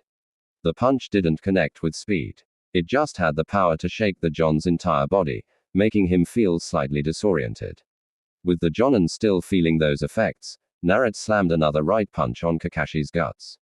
When it connected, the Jonin bent forward a little as pain shot through his body before he coughed up a mouthful of saliva. Na followed up by twisting clockwise, his right foot going into the air. It slammed straight on Kakashi's face, sending the Jonin flying backwards. Kakashi slammed into a tree before cursing slightly as pain erupted from his back. He cursed once more, seeing Naruto lunge towards him with his invisible sword. The Uzumaki swung his sword with speed and power. The sword cleaved through the air before cutting Kakashi through the waist. When he felt nothing, Naruto halted. Genjutsu. The moment he cannoned the jutsu, Naruto heard birds chirping. He knew he didn't have the time to twist around to face the Jonin. Kakashi suddenly halted his movements, sensing something from Yamato. He dispersed his jutsu and Anbu dropped into the battlefield. Hokage-sama is calling. The Jonin asked quietly. The Anbu nodded before disappearing from existence. I guess I got saved by the bell, Naruto said after releasing a long sigh of relief. I didn't think that kind of jutsu would work though. It has worked on many shinobi, but I thought you'd be familiar with it enough to keep your guard. Jiraiya-sama is familiar with it, yet he still falls for it every day. Kakashi defended himself. Besides, I didn't think you'd pull it off. I guess I shouldn't be surprised after that stunt you pulled earlier. He meant the shredding on his book. Na shrugged. I wanted to amuse myself. You've always been fond of those books. People who read those books are very protective of them and always keep them wherever they are. I noticed it with the Sandaime Hokage. He was a fan, but he always kept his book hidden and never let anyone touch it if caught reading it. I don't know. It has always seemed like some sort of a holy grail. The blonde waved his hands. A nice touch, wouldn't you say? It's cruel, Kakashi said, massaging his book as if to give it some comfort. You have really improved your techniques and movements. You are also showing the use to strategy in battle. Although they are cheap tricks, they do get the job done. How many shinobi has he seen shinobi falling for the jutsu repeatedly? It was especially bad when the blonde used the Herm version. Raw power doesn't always win you a fight. Besides that, not every opponent you fight will be weaker than you. To be able to fight opponents stronger than you need to have the mind to be able to think ahead of them and think strategically. Na said, what does the Godam want from us? Kakashi shook his head. He really didn't know. He thought perhaps it had something to do with things of Danzo. Otherwise, why would summon him like this? Although the Anbu had simply disappeared after delivering the message, it could not be said that the woman wasn't serious about needing them in her office. Minutes later, Hokage Tower, Sun Unit's office. Sun Unit raised an eyebrow seeing the bruises around Kakashi and Naruto's bodies. She shook her head thinking that the two had been sparring. Well, she just hoped that they would be able to recover their energy soon because they had to set out in a couple of hours. Na also raised an eyebrow seeing Sakura and Neji already present within the office. He realized quickly that they were being brought here for a mission. If it was something else, Sun Unit wouldn't have called them here like this. He sighed. He wasn't expecting to be out on a mission so soon after. Jera said that it would be dangerous for him to leave the village with the Akatsuki possibly looking for him. But for the moment, he was still a Konoha shinobi. He had to move when Tsunade said so. If she wanted him on a mission, he simply could not just say no. I brought you here because I have an important mission for Team 7, said. Sakura looked her remaining teammate and then the sensei before looking at Nei. The Hyuga looked stoic, showed no emotion when spoke. She had nothing against the Hyuga, But he wasn't a member of Team 7. If it is Team 7, shouldn't Sai be here as well? She asked. Tsunade shook her head. Sai is no longer a member of Team 7. At best, Team 7 will remain with just 3 members until Sasaki is convinced to return to the Leaf. She said those last words for Sakura's mindset. Neji will be joining the team because the Bakugan will be useful during the mission. What kind of a mission is it? Kakashi asked. Sununade took out a scroll and handed it to the former Anbu captain. Jiraiya brought information about Sasuke's latest location. I don't know if he is still within the place, but you are to leave by afternoon and infiltrate one of Orochimaru's hideouts with. In the sound. Your mission is to retrieve Sasaki by force should he refuse. You can get any information you can get your hands on about Orochimaru's activities. Jiraiya says it has been reported that he isn't moving around a lot since the time has come for him to change hosts. Sasaki will be his next target. We must get Sasaki before Orochimaru gets him. Sakura smiled pleasantly upon hearing all that news about her dear Sasaki has been rare.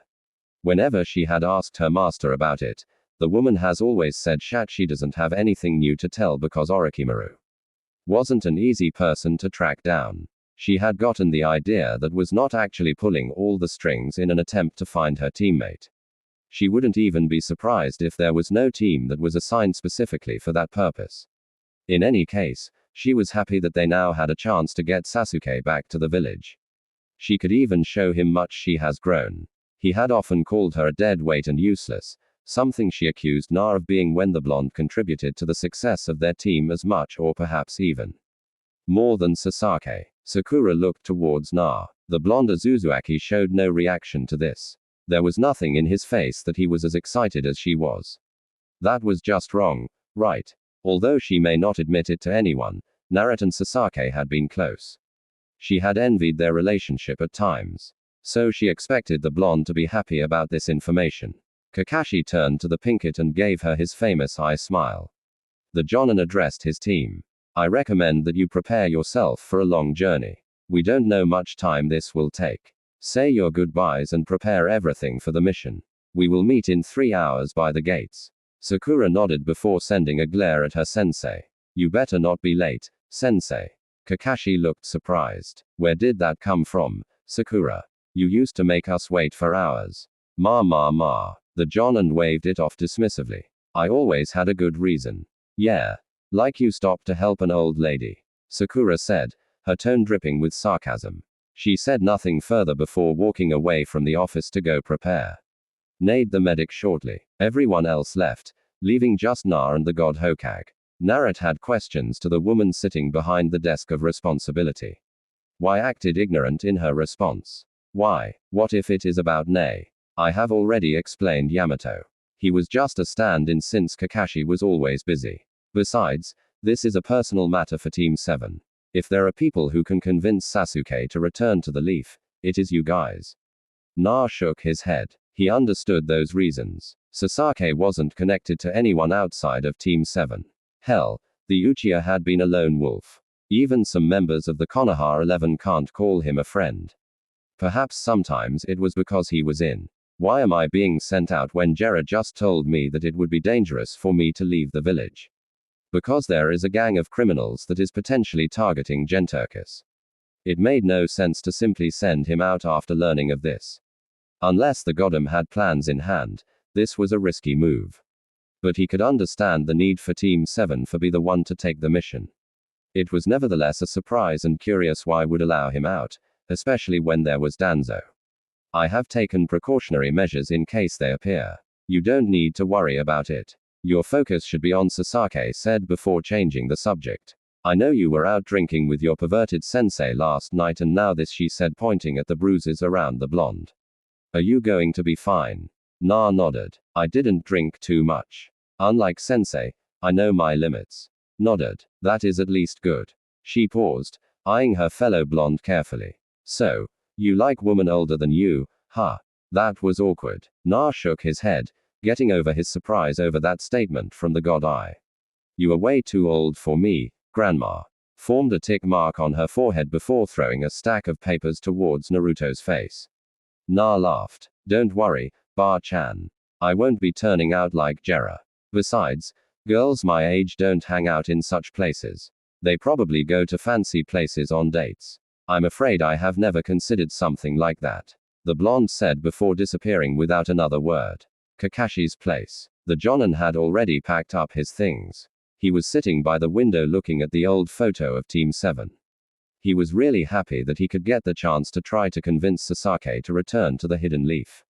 The kids had tried last time out and had failed, but Kakashi knew that it was Naruto's growth that had scared Sasaki away.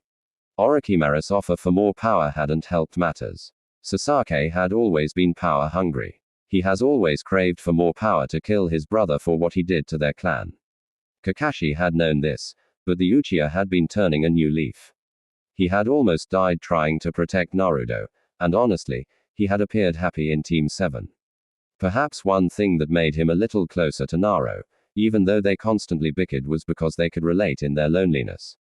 He really hoped that they could meet Sasaki once more and bring him back to the village. There was a lot of darkness, but the Uchiha has shown that he can be good. He just didn't know how things would go with Na. The Jonin looked up the tree, creating a shade over the window. Jiraiya was sitting there wearing a serious expression on his face. I was going to look for you to ask a couple of questions. The Jonin said, I know it is good, the mission, but it seems convenient to me that you'd only choose to reveal this information when preparations are being made for Danzo. Not to mention the risk of taking Naruto of the village. Kakashi was certain that there was something behind the scenes at work. It could even be that they wanted Naruto out of the village whilst they carry out Danzo's elimination. But it would bring questions because last time he checked, Sun Unit was happy with Naruto taking part in the mission. So what could have changed? How was your sparring session with Na? Jiraiya asked, opting to ignore Kakashi's question. I was taking him seriously. Kakashi said his speed has increased and his movements are no longer wasted. He still doesn't have a definitive taijutsu style, but his movements are refined, but I guess it works for him given his large chakra reserves and never-ending stamina. He didn't seem to drop a sweat in our session. Then again, the blonde has always been a stamina freak. Being a Genturi helps matters, and there is the Uzumaki gene to factor in. Jiraiya nodded, smiling, at least happy that Naruto was able to give Kakashi a run for his money. The brat trained as if he was training for war. I swear when necessary, he can fight for the whole day without running out of chakra. If he continues to train the way he was, his body will be a battler machine that can take any damage it receives in his prime years. The Sonin shook his head. To answer your question, I have decided that Na shouldn't be involved in the mission. It would pose a major threat to his mental stability. He is exhibiting some indifferent signs that need to be dealt with before he takes on anything serious. During this mission, you should also observe him closely. His apparent detachment over some things is worrying. I have already said that Na was no longer the same as he was back then. Even I don't know what is inside his head. I'm also interested in how his reaction will be when he does see Sasaki. He has refused to speak about. I think this will also be good for him. Seeing Sasaki should enable him to release whatever he is holding inside his heart. Kakashi was silent for a couple of moments as he digested what the Sannin had said. So, you are going to carry out the mission in our absence? Jiraiya nodded. It is much easier that way. The Sonin said, we will try to keep Danzo surrounded within the village just to make sure that he doesn't do anything. There is the likelihood that he already has some people on the outside of the village already to check for movements. They might try to take the chance to attack regardless of the odds. There will be Ambu following you. They won't get involved unless it is the Akatsuki attacking. Nei has been brought into speed about what to expect during the mission. Na isn't the best sensor, but he isn't stupid anymore. But if he uses Senjutsu, he will know about everything that surrounds him. He may figure things out, but I doubt he will abandon the mission. I think he also realizes that he must see and talk to Sasaki to sort out his mental issues. What must be done? If Sasaki has also changed, Kakashi asked. If Naruto was able to change even though he was with Jiraiya, then there was the possibility of Sasuke being corrupted by Orochimaru. The Uchiha has always looked as if anyone could manipulate his actions as long as that person was powerful and gave him power. There was no doubt Orochimaru would improve Sasaki. The Uchiha was also highly skilled. If Naruto has improved this much, the Uchiha's improvement is bound to be frightening. In the case of the Uchiha becoming evil, what would he do? Kakashi wanted to save Sasaki, but he didn't miss the fact that the Uchiha could turn on the leaf and actually try to kill them in the process. If there is a chance of Sasaki becoming any enemy of the hidden leaf, they had to do something about it. Sasaki has to be brought back by force or willingly. Jiraiya was firm in saying that if he does become an enemy of the hidden leaf, he will have to be treated as such. At the moment, even though he is in the bingo book, he hasn't done anything to warrant Hunter Nins after him. However, if he does threaten to attack the leaf, decisive measures have to be taken. We cannot offer him special treatment because he is the last. The leaf is bigger than the revival of a single clan. Sasaki, Sakura called her sweetheart who was looking down at him from a high point. Finally, she was seeing the boy she loved and Kami. He had grown and was still looking delightful. Those were not the thoughts that Sakura should have. Now they had to try convince him to ditch Orochimaru and join them back to Konoha. They had finally made it to him. She was seeing him for the first time since that night. He thanked her and then knocked her out. It was a night that convinced her that Sasaki did feel something for her. Because of that night, she believed that they could convince him to go back home where he belonged and where he was loved. And maybe they could start a relationship. Sakura quickly shook her head. Now wasn't the time to be thinking about such things. The Uchiha glanced at the Pinkett for a second before looking at his former sensei. Kakashi had taught him something, and it was actually used as the base of most his lightning jutsus.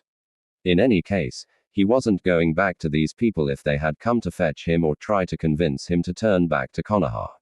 He no longer had any emotional attachment to these people. So, he wasn't going to go back to that damned village.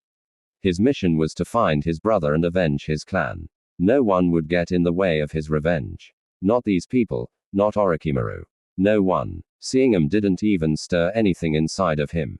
He felt nothing but cold vengeance that was directed towards his brother.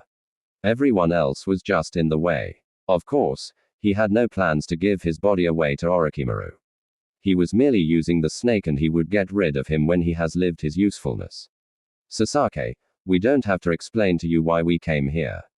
Kakashi said to the Uchiha, he should know that they were here for him, nothing else. Orochimaru was still a wanted man by Konoha, but that wasn't a priority. Sasaki was. The Uchiha stared at the Jonin for a second before looking towards his former teammate, the loudmouthed blonde idiot. Naruto showed him an interesting expression, though, an expressionless mask. There were no words even coming out of the blonde's mouth. He expected Sakura to say something, but the blonde would normally be shouting this and that. Yet, this time around, he was silent as a mute. Why? Orochimaru hadn't said anything. He merely informed him that the blonde was training with Jiraiya. Sasaki hadn't been interested enough to even ask how the training was going. Even when Orochimaru offered to tell him, I have no interest in going back to Konoha. Kakashi Sasaki responded in a cold tone. It was cold enough to make Sakura cringe. So, you are going to fight all of us? Kakashi asked sternly. No matter how far the Uchiha has grown with his training, he couldn't possibly think that he could take all of them right. But Kakashi would not be surprised. Although a genius, Sasaki has had problem with arrogance. It was a beast he was never able to tame during their time back in Konoha.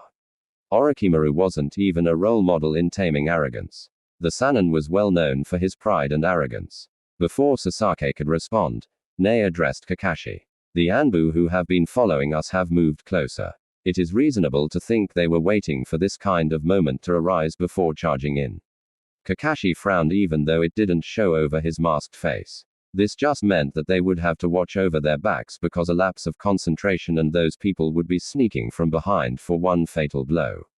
They couldn't retreat though, not when Sasaki was just in front of them and no sign of Orochimaru. Although this was a curious case. Just keep an eye on them, Nei. You don't have to move unless they move. Kakashi ordered in a serious tone before turning to Sasaki. Where is Orochimaru? Sasaki. The Uchiha did not respond to the question. He merely vanished from his position within a blink of an eye. Na raised an eyebrow when the Uchiha appeared in front of him. Black eyes staring into his with no emotions at all. The Uchiha's speed had increased. He was perhaps faster than Kakashi, but it wasn't surprising given that the Uchiha had always been fast. His specialty had never been speed. Uzumaki Naruto was a powerhouse, A man with the chakra and stamina to outlive everyone in a fight. I did not think you'd still be chasing after me, nah, Sasaki said coldly.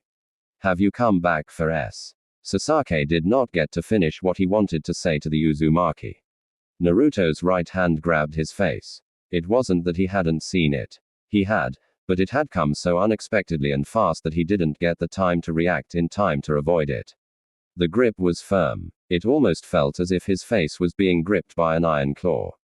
The blonde's fingers were digging into his skull, causing him pain. Naruto's face didn't reveal any emotions. It remained expressionless. Chasing after you. I did that and you stabbed me in the chest, Sasaki. The blonde stated in the same cold tone as Sasaki. Come back for some more. Do you think you can do it, Sasaki? Na asked in a whisper, right at the Uchiha's ear. Sasaki grabbed Naruto's arm with his hand with his teeth gritted together in anger at being caught by surprise by the blonde and the CK of physical power to get out of the grip. He wanted nothing more than to literally shock the blonde with a dose of lightning and then kick them on his gut just to show him who was boss. Before he could release his jutsu, a force of wind slammed into his chest. It wasn't like a punch, just a force that pushed him away from the blonde. He would have stuck if he didn't let go of Naruto. He did and was pushed away from the blonde. Sasaki figured Na sensed the build of chakra and took measures to avoid his jutsu. It was almost like the old days with him glaring at Na. The blonde infuriated him by smiling. What, you thought were the only one who was learning things? The blonde asked, ridiculous, but not surprising since it is you. If you want to come at me to test me, you're welcome to try, but I assure you it will not be as it was last time. Sasaki glared. Na, Sakura said, rushing towards the blonde Uzumaki. We don't have to fight Sasuke, if he doesn't want to fight. There is no need to provoke anything. We can talk through this, the Pinkett said. Admittedly, she was a little unnerved by Naruto's tone. Naruto's face kept towards Sasaki, but his eyes narrowed towards his teammate. Sakura would always be on Sasuke's side, wouldn't she? She loved the Uchiha, and since he hasn't done anything bad towards Konoha, she would always try to be gentle with him. Na wasn't interested in treating Sasaki like a child. Sasaki was a grown man. He didn't look like a little boy who needed to be treated gently so that he doesn't cry out to his evil brother. What to do? He didn't want to be cold to her. But he could. She was being a problem here. She had to learn to rid the atmosphere or else she would not survive. She may as well go home if she was going to be like this. I see you're still annoying as ever, Sasaki said to Sakura. Get this straight. I'm not going back to Konoha. Sakura halted every thought in her mind at the thought of being annoying. That was something that Sasaki has always said to her, wasn't it? Quite honestly, it hurt her feelings to hear that from the boy she loved. It has always hurt her, but she could not stop loving that brooding Uchiha. No matter what, had it been Na saying something like that she would have rushed over him to smack him. But she has never been able to do that to Sasaki. Thinking of the blonde, she had always accused the blonde of doing something like that, hadn't she? Was this what he felt when she shouted those words and told him to take a hike? Was this why Sasaki told her that she didn't know anything about being lonely and told her off when she had mowed off, saying that Naruto was an idiot who didn't know anything because he didn't have parents to teach him manners? Being an orphan wasn't a laughing matter, was it? Perhaps it was time she accepted that if there was someone who could understand Sasaki, it would be Na. Circumstances were different, but both knew what it meant to be alone in this world. She hadn't realized back then, and she had compounded to it. Because Sakura was no longer the ignorant girl she had been back then, she quickly got over her hurt and turned towards Sasaki. Sasaki, I know you care for us. I know. I saw it that night you left. Remember what you said to me, Sasaki. Sakura put on as much emotion in her tone as she could muster. At this stage, she was even willing to entertain the thought of leaving with him if he did not want to go back to Konoha. For her Sasaki, Sakura would do that. Yet, her pleading with boy she loved was met with cold indifference. You don't understand anything, Sakura. I don't care for you or anyone in Konoha. Just stop chasing me because I will not return to Konoha. Please, Sasuke, Sakura was now begging. It seemed to annoy Sasuke than to make him consider how much the Pinkett felt about him. He didn't want anything to do with Konoha. He was more concerned about improving himself for the day he has to face his treacherous brother, Itachi. He would not allow anyone to get in the way. No one. Sasaki disappeared in a blur.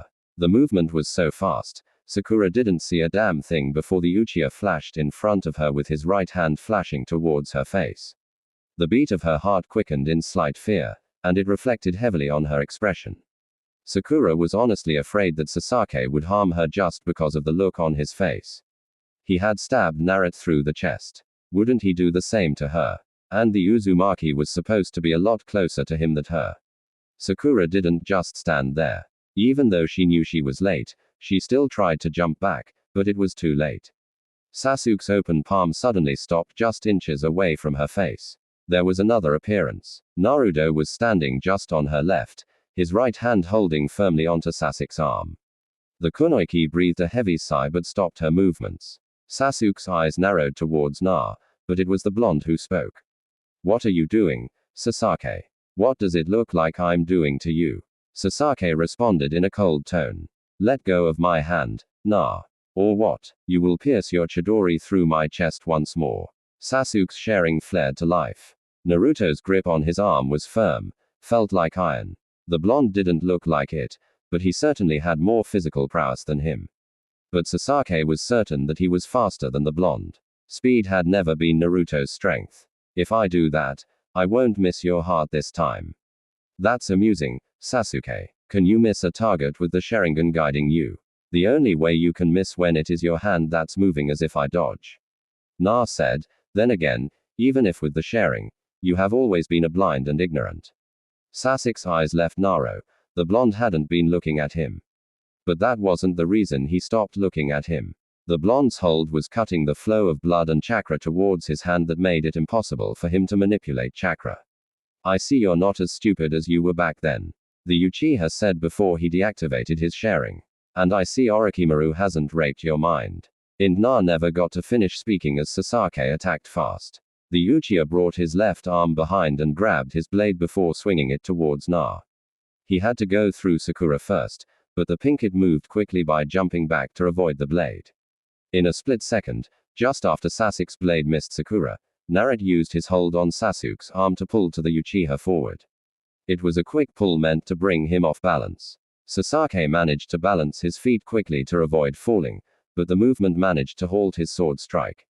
The Uchiha didn't mind it as he was now freed. He wasn't even quick to attack Naruto as he first held out his right hand and had a feel of his fingers. His fingers had seriously been getting cold. The Uchiha then twisted around quickly, lifting his left foot up towards the back of Naruto's head. Even though he wasn't looking, Na still managed to dodge the blow by ducking under the kick. The moment Sasuke's foot passed above him, Na twisted around in attempt to face the Uchiha. But when he turned, he found Sasuke's blade flashing towards his chest. The Uchiha wasn't even looking at him when he drove his sword toward him. Naruto cursed the Sharingan for its abilities. The blonde quickly folded two fingers and his thumb from his left hand before making motions as he whispered a couple of winds. He was simultaneously doing the same with his right hand. A slight wind force slammed into Sasuke's blade. It had just enough force to divert the blade to the left side, avoiding him. Another wind force slammed into the side of Sasuke's head, making the Uchiha bend his head slightly. There wasn't enough power to do any damage, just enough to impact the Uchiha's movements. Sakura charged in, her powerful fist heading towards Sasaki. The Uchiha flashed away before the kunoichi could land a hit on him. Even though he was Sasuke, the Uchiha didn't hide his surprise when Sakura's monstrous punch slammed into the ground. Even Naruto was forced to flee when the ground burst as if something heavy had crashed down from the heavens. When Sasaki landed from the ground, Orochimaru suddenly made his appearance, seemingly appearing from the ground along with Kabuto. "I thought you'd be over this already, Sasaki," the Snake Son said, glancing at between Naruto and Sakura. "Are you hesitating because it is your former teammates?" Sasaki didn't offer a response. He merely looked back at Naruto. The blonde had improved. Maybe he could get a much better test of his powers than what Orochimaru has been giving him. "Nah, we have to consider pulling out," Kakashi warned the blonde. Things had changed drastically with Orochimaru's presence. He wasn't willing to engage the Sonin in a battle. They would lose. Na understood one thing. Orochimaru was a powerful shinobi. They had been warned against fighting. Naruto wasn't planning on doing that, but he knew if it wasn't Danzo's pets overlooking him, the Jonin would have made an attempt. If those Anbu were not here, things would be different. No, Naruto said to Kakashi, he could fight Sasuke whilst those three fight Orochimaru. Oh. There was Kabuto. The man was ranked a Jonin, but the Anbu also made things very difficult. Well, yes, Kakashi said. We should have done something before we even got here, but I didn't want us doing anything that would leave us vulnerable in this fight. Na nodded. He could understand the John's thinking, but had it been him, he would have handled the Anbu before knowing that such a situation on was a possibility. Give me a minute to remove those Anbu. Ha, don't be thinking about doing anything stupid, Na. When Naruto ignored Kakashi, soccer aside, were they back to this again, Na had always done on his own. He hadn't been the one to follow a plan. He had been prone to jump towards the enemy without any thought. She'd thought he would have erased that part of him, but some things never change, huh? Na looked at both Orochimaru and Sasuke for a moment before diving into his thoughts. Not for a moment did he think he could actually win against both Orochimaru and Sasuke without having to use both Senjutsu and the QB's power. But he didn't want to get that far. He could play around with Fuden for a little while. Besides, he didn't have to fight the two opponents. The only problem in the way of things was the Anbu, who he presumed were Danzo's agents, sent to perhaps attack them. He just had to get rid of them, and things could perhaps be even. Orochimaru didn't even look himself anyway. Last time he checked the snake, Sonnen wasn't at his best, and it was around that time when his body was starting to wear off. He would need to be moving to another host soon. Sasuke was already at that stage where the Sonnen could possess him, but he doubted Sasuke would allow himself to be taken over by the snake. No doubt the Uchiha has been using Orochimaru for power. But the moment the snake shows a moment of weakness, Sasuke was going to pounce. Maybe then he would feel powerful enough to hunt down his treacherous brother. Na didn't care for any of that. For now, he had a mission. Without much further thoughts, Na did a couple of hand seals before slamming his hands on the ground. He reverse summoned a clone loaded with natural energy. Within a second, the clone disappeared in a puff of smoke. Orochimaru looked interested in seeing the blonde Usuzumiki's slight changes. He smiled. Senjutsu, he said. I see Sasuke wasn't the only one who was training over the past couple of years. Did you expect anything less? Na said in a flat tone. Kui, a bit of your chakra, Na said to the Beiju. I need it on both legs. I need to move fast enough to catch both Orochimaru and Sasuke off guard. Sasuke appears to be faster than Basmi. I don't know about when using Sage mode, but with a mix of your chakra, I should work out fast enough before they can do anything, even if Sasuke is using his sharing. Kurama was slightly surprised. That would be like going all out. The Buju said, do you want to take him out? No.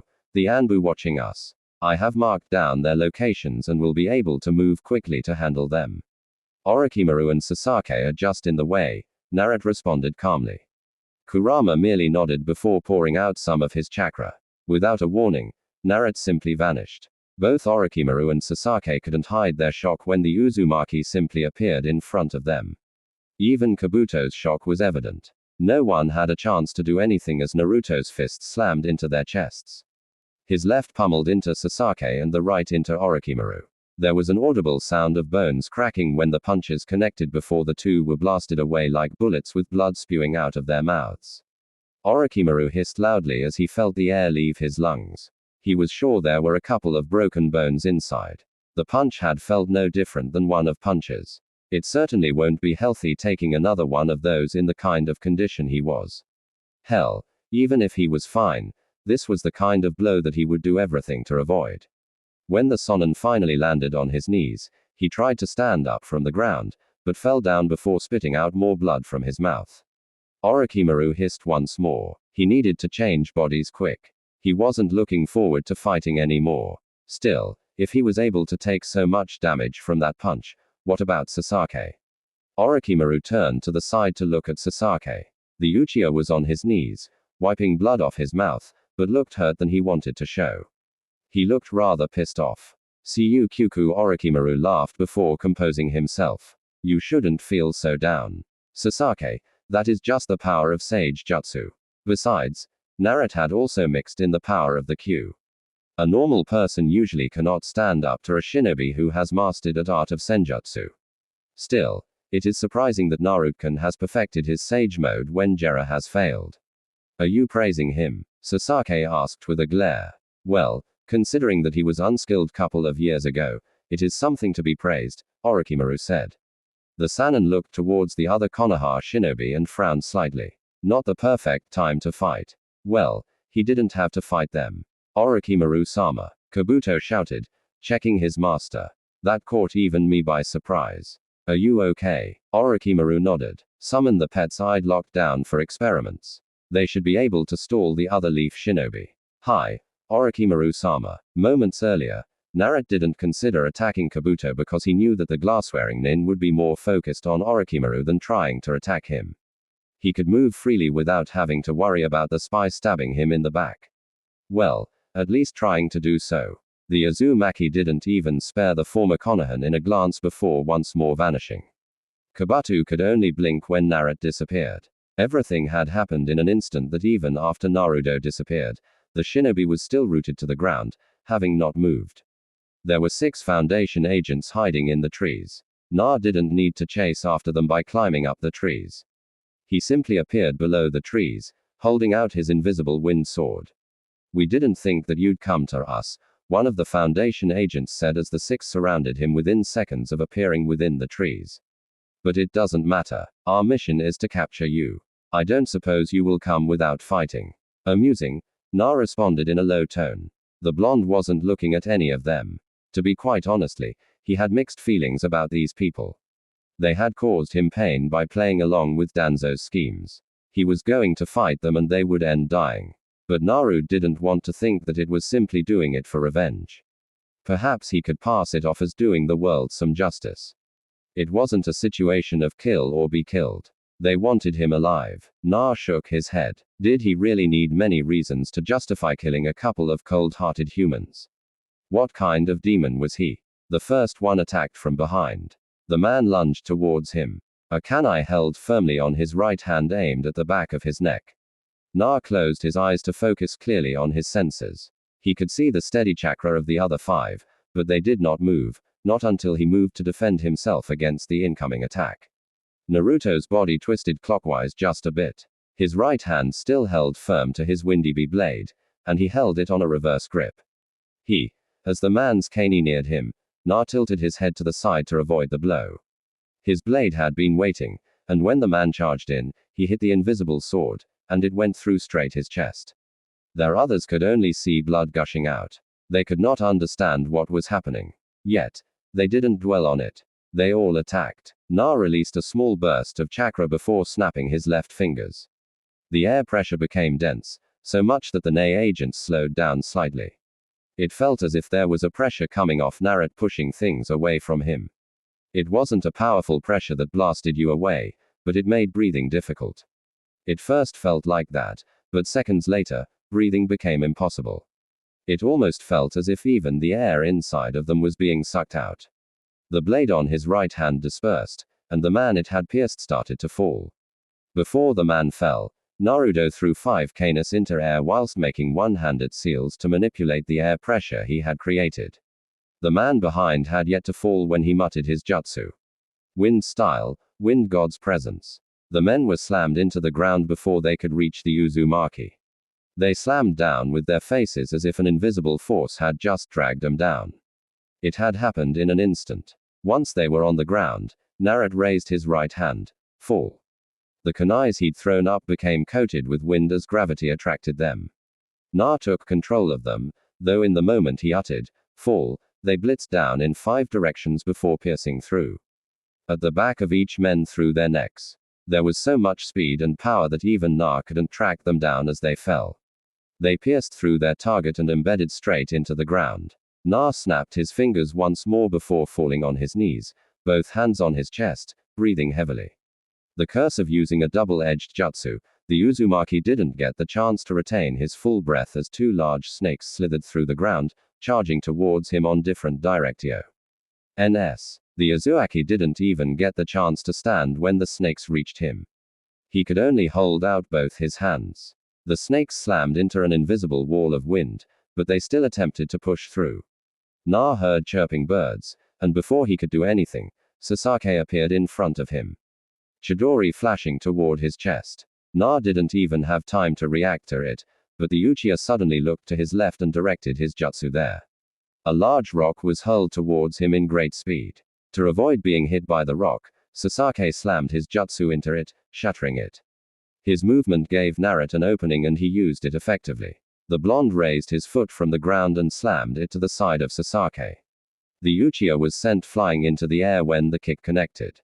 He was however able to recover quickly by doing a replacement jutsu to go to a safe place. Na was still trapped between the two giant snakes. He needed to move out soon to avoid another attack like that. Someone could attack him from behind. The Genturki quickly jumped up whilst still holding out his right hand. The moment he got out of way, the snakes hissed dangerously as they slammed into each other. Above the ground, Naruto formed a giant Rinnegan before turning to face the two snakes who'd yet to separate. The blonde lunged down in great speed, slamming the jutsu right between the two reptiles. The second the jutsu collided with the snakes, it exploded into a huge explosion of chakra, forcing Naruto to jump away. Seconds ago with Sasaki jump in Sasaki, Orochimaru called out to the Uchiha who looked ready to continue with his attack on Naruto once more. Even though the blonde had been impressive so far, Orochimaru still thought Sasaki could win. However, they needed to get out of this place soon. He didn't want this coming into a full-blown out battle which had the probability of seeing the QB come out to play. Are you thinking of running away? Sasaki, but still jumped over to the Sannin who was standing at top of a snake along with Kabuto. Fighting is no longer necessary. Orochimaru stated calmly. I don't want any more surprise. The Sannin trailed off before coughing. Sasaki wasn't surprised. He has been seeing it all lot these days. He never asked, but he knew why the Sannin was like this. You are looking pathetic as the days pile up. Sasaki stated in a cold tone, crimson eyes glowing over the sunning. Orochimaru merely grinned. It does not help that the Sandaime sealed away my hands inside the shining stomach. I don't use Enjutsu and without a part of my soul. I'm in constant pain. The Sannin said, I'd like to give you a mission to help me. What mission? I will give you the location, but it is in the outskirts of Konoha, and you are to go there to get me one of the Uzumaki's treasures. Uzumaki na Sasaki inquired. Oh yes, your generation doesn't know, but the Uzumaki were a prestigious clan and very powerful. They were destroyed because of that power. Orochimaru said that is irrelevant nonetheless. Can you do this for me? Sasuke said nothing. He was most focused on the fact that Na was also from a clan. There was no other Uzumaki in the Hidden Leaf, but Orochimaru did have another Uzumaki with him. Yes, Karen. Naruto never said anything about his clan, which meant he probably didn't know anything as well. When do I move? He asked Orochimaru. Meanwhile, that is about the last of them, Neji said after defeating his last opponent. It seems as if this is nothing more than a diversion for Orochimaru. Might be trying to escape. Escape wasn't the right word in the situation, considering that Kakashi knew of the snake's power. But the Jonin wasn't going to dispute it. There is no need to pursue. The Jonin stated calmly. We'd just get in a tight spot should we do that. Battling Orochimaru was never part of the plan. Hokage-sama had said we must avoid the Sannin at all costs. All plans were thrown out of the window when he decided to act on his own. Neji said of Naruto. He may be a Kama now, but there is that part of him that still remains. Regardless, I think the situation couldn't have gone any better. The moment Orochimaru appeared, everything changed. Kakashi nodded. At least no one got hurt, the Jonin said before sighing. Mission failed, but there would be another day. On another note, Sasaki was merely a second mission to what must be done in the leaf. The mission there was much more important than getting Sasaki back to the Hidden Leaf. Even though he was watching Sasaki leave, Kakashi wasn't that sad. At least Sakura could see Sasaki. Orochimaru had yet to take him, so that presented them with the hope that they could still get them. He would have liked to have talked with the Uchiha, but this had to do. They just had to return to the leaf now. There wouldn't even be a need to hurry. Even if they do take a couple of days to return to the village, there would be no complaints. Kakashi looked at Sakura. The girl already looked depressed. The Jonin sighed. It was going to be a long journey back to the village. I thought you were going to pursue, Kakashi said as Naruto slowly walked over towards them. No longer in sage mode. I'm not stupid, Na gave a flat response. Maybe back then I would have, but not now. Besides, you weren't giving your all to try to get Sasuke. Kakashi merely smiled. What makes you say that? He asked innocently. Na shrugged. Just something I observed, he said. Doesn't matter now. We saw Sasuke. He hasn't changed much. The bastard would serve well in a harem in one of Jiraiya's books. He had too many fans when he was younger. I'm sure he will have many. Isn't that right, Sakura? The girl blinked. Well, Sasuke had grown and he was handsome. She had almost blushed when she first saw him after so long. See, Na said, pointing at the tainted cheeks of Sakura. Fangirls, he shook his head disappointedly.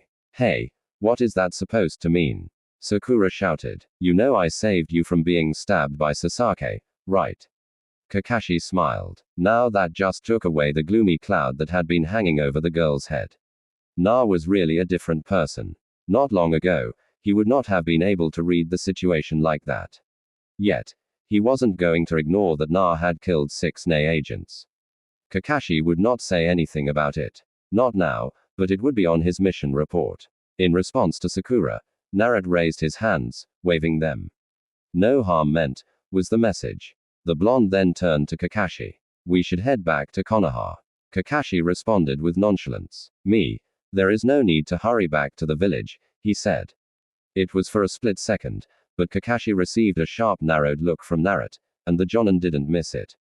It made him slightly worried because if the blonde asked questions, he would soon find out that there was something wrong. Luckily for him, Naruto didn't say anything. The blonde just looked up into the sky. Why are we still going back to Konoha? The Beiju asked. If you want to get a piece of the action with Danzo, you have to run now. If not, there is a chance that there will be nothing. I get that feeling as well. If Tsunade and Jiraiya are tricking me, it should be fine. Let me trick me, but I will like to hear their reasons. Maybe this is our last journey to the Hidden Leaf as its shinobi. Naruto said we must sever our ties with the toads the moment we leave. If not, they will be able to track us down. They're also too nice to be on the evil side of things. I have never liked them anyway. You are just a jealous tenant who only wants me to use his powers. Naruto was quick to say. The following day, Kanohagaka no Soto, the journey back to the village had been a little eventful due to their slow pace. They didn't look like a team that had just failed its official mission. Well, no one had made any promises to come back with Sasuke. Sakura was just happy that she had been able to see Sasuke. Along the way, they had concluded that her dear love would not return to the leaf on his own, but would have to force back. Sakura had to accept that there was just no way around the issue, even though she really wanted him to come back. Hell, she wouldn't mind being with him. She had offered to go with him back then, but he had refused. If she showed him her strength, would he still refuse? Sakura could not say. As they reached the gates, Kakashi spoke. You guys can home to rest. I will report to Hokage-sama, the Jonin said before disappearing in a swirl of leaves. Sakura aside before turning to Na. Does this mean that we will be having team meetings? I know we are a member short, but we can still manage. There was the hope in her tone and eyes that made Na almost lie just to keep her happy. It depends on the blonde, Azuaki stated. Team meetings would be nice though, he said. I'm sure you dying to tell your love rival that you saw Sasuke and he looked handsome as always. Sakura glared at the blonde for a long minute. At least Sasuke is handsome, she said. The girl smiled beautifully before speaking once more. It was nice doing a mission with you once more, Na. And for the first time, I saved you, she added proudly. Na shared the smile. You have my thanks, Sakura. He said that, but she didn't save his life. He could have reacted to at least avoid getting hit anywhere vital by Sasuke's jutsu. He was nevertheless going to allow the girl to have her moment. I'll see you around, Sakura. Na said, waving his right hand. Wait, Na, Sakura called. Can we meet tonight? Just go out. Just the two of us. I feel like I owe you. There was a bit of nervousness in her tone. Perhaps she was thinking about the fact that Naruto has turned down any attempt for them to sit together. Naruto stared at Sakura for a moment before responding. Sure. Why not? Hokage office.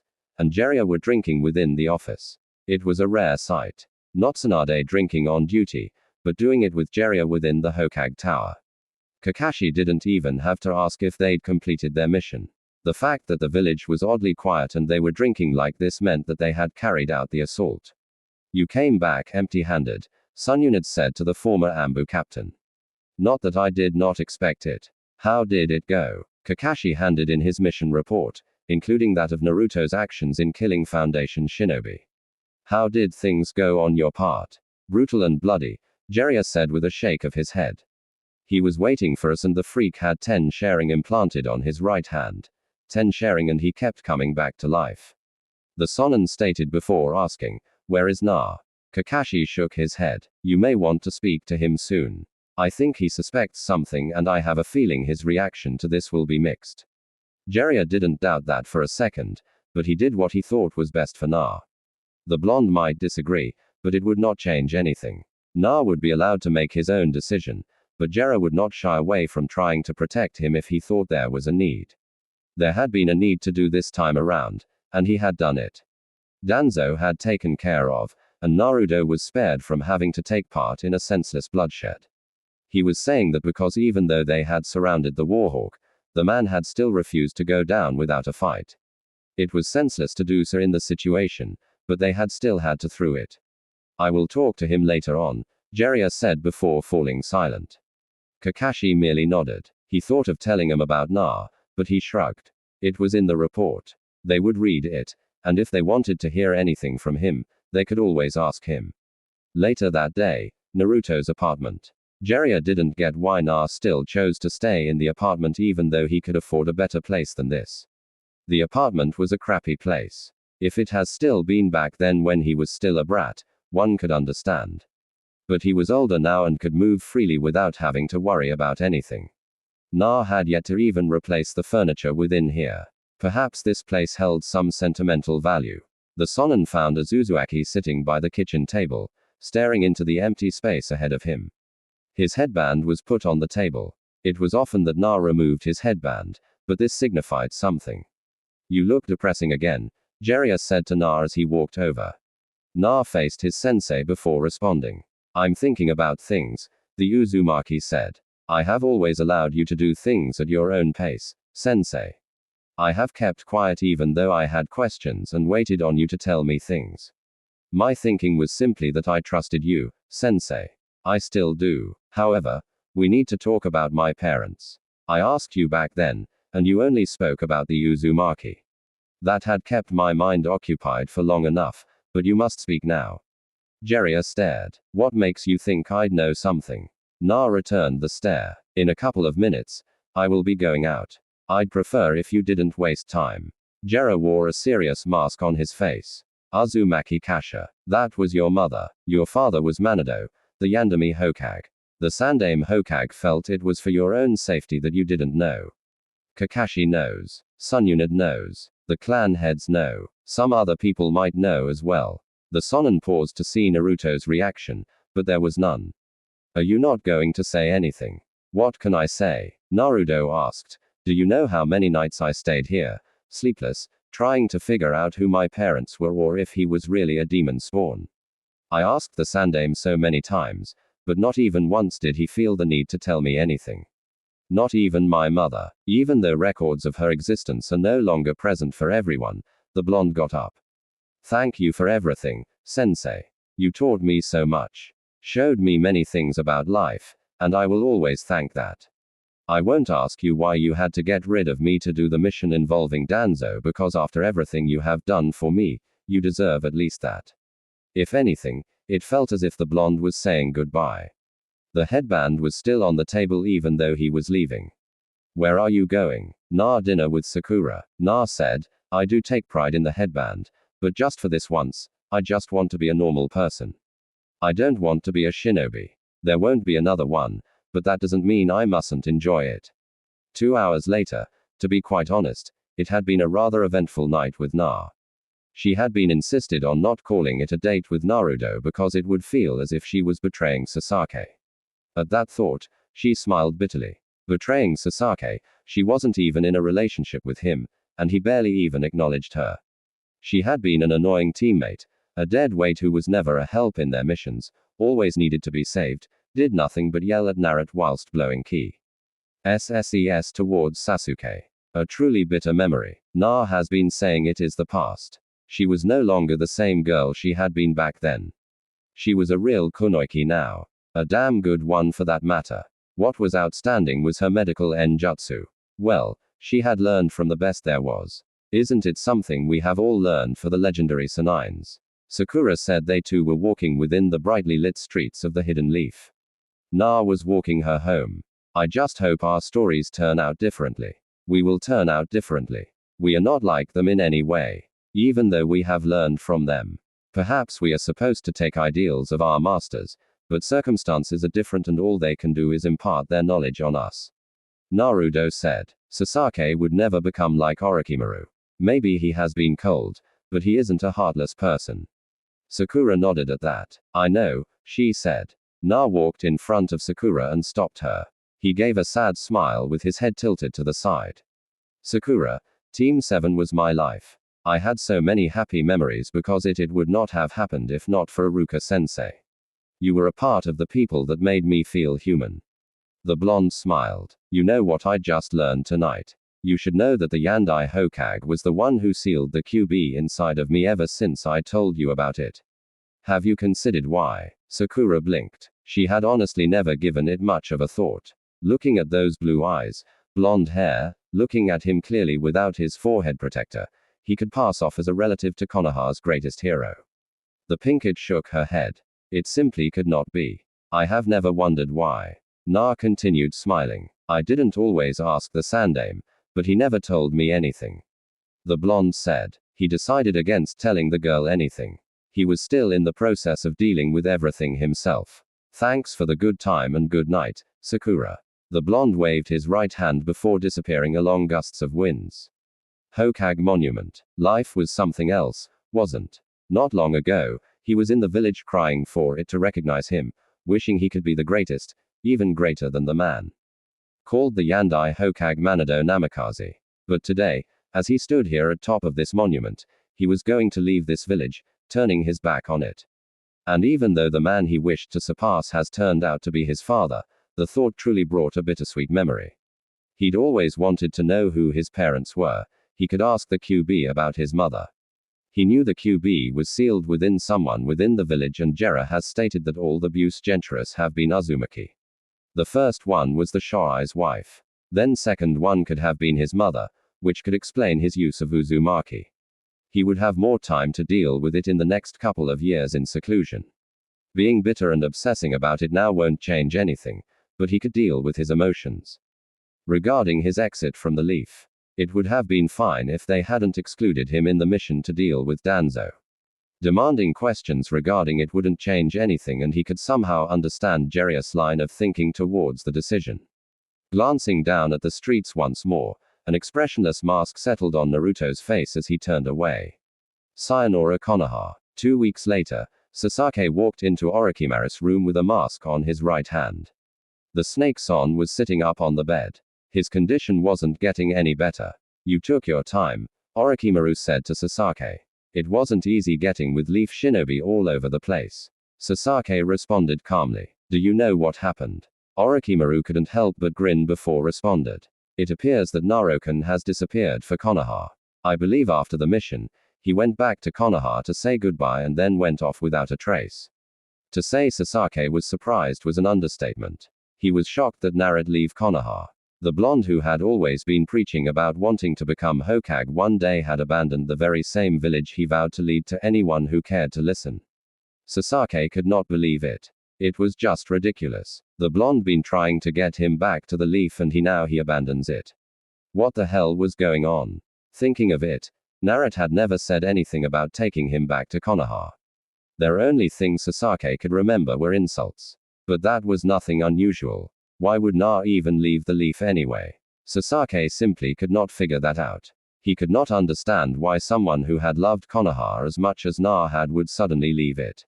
Who did he leave with? Sasaki demanded with narrowed eyes. Alone. It appears that he followed anyone. He left by himself. And I don't think it is to join any other village. He hasn't surfaced anywhere. I believe he will be hiding if he knows that the Akatsuki is after him. Orochimaru responded calmly. Now hand over the mask. Sasaki looked stone-faced. Handing over the mask meant that Orochimaru could return to his powerful self, and he would be stuck being the Sonnin's pet. Naruto was alone. He was doing things by himself. And yet, he was here sulking up to Orochimaru. Wasn't he better than the blonde? Sasuke's sharing flared to life. It was now or never. Sasaki could not be following Orochimaru around whilst Naruto runs alone independently without anyone's assistance. Things had to change for him as well. Besides, what more could Orochimaru give him? He has learned what he can from the Sunning. It was time to move on with his life. Orochimaru, it is time I separated from you. CUCOO. Orochimaru laughed madly. I had a feeling this day would come. Sasaki. Konoha Karunid had never felt so miserable. Not since she lost her loved one. Na had been drifting away from her emotionally, but he had been here in Konoha and she could see him at any time she wanted. She hadn't worried much, even though things had changed because she had thought no matter what, Naruto would always be a hidden leaf shinobi. Danzo would have been celebrating saying, I warned you that he would leave the village. Thought of the war hawk with contempt. It was good that he was gone. He would probably be trying to find Naruto just so he could brainwash him. Still, this was a disaster. How could the son of Konoha's greatest hero abandon the very village his father and mother had died protecting? Adi wasn't going as far as to say that Naruto had spat on his parents' sacrifice. No, the hidden leaf did that when it chose to hate him and see him as nothing more than the QB reincarnate. In the end, the blonde left Konoha without saying a damn thing. Tsunade would have been less worried if he had bothered to say goodbye, but he did not. He just disappeared from the village without a trace. There was no letter explaining his reasons for departure. Just a headband left on his kitchen table. Had it not been Sakura saying that Naruto's words to her had really sounded like a goodbye when she thought of it, they would have realized it a little too late. Well, it didn't change anything anyway. There was still no sign of Naruto and none of their allies have said anything about seeing the blonde. Duh. Tell me you have good news, Jiraiya. Spoke in a hardened tone the moment the Sonin appeared in her office through his usual entrance. God. Nothing. Not a damn thing. But I will go back again. I just came to tell you that until Naruto returns, I won't come back to Konoha. I will spend my whole looking for him. A star stared at head former teammate for a couple of seconds before nodding. She should have known that he would be the one most affected by this. He was looking better than her. Are we sure no one took him? Nade asked cautiously. Although everything they has determined that Na had left the village alone, they could not rule out the thought of the blonde being taken by someone else. I doubt it, Jiraiya said. Can't you find him with the help of the toads? Jiraiya's mood turned south. He no longer has a relationship with the toads. They wouldn't tell me how, but they said he severed his contract after they refused to write him off. Oh.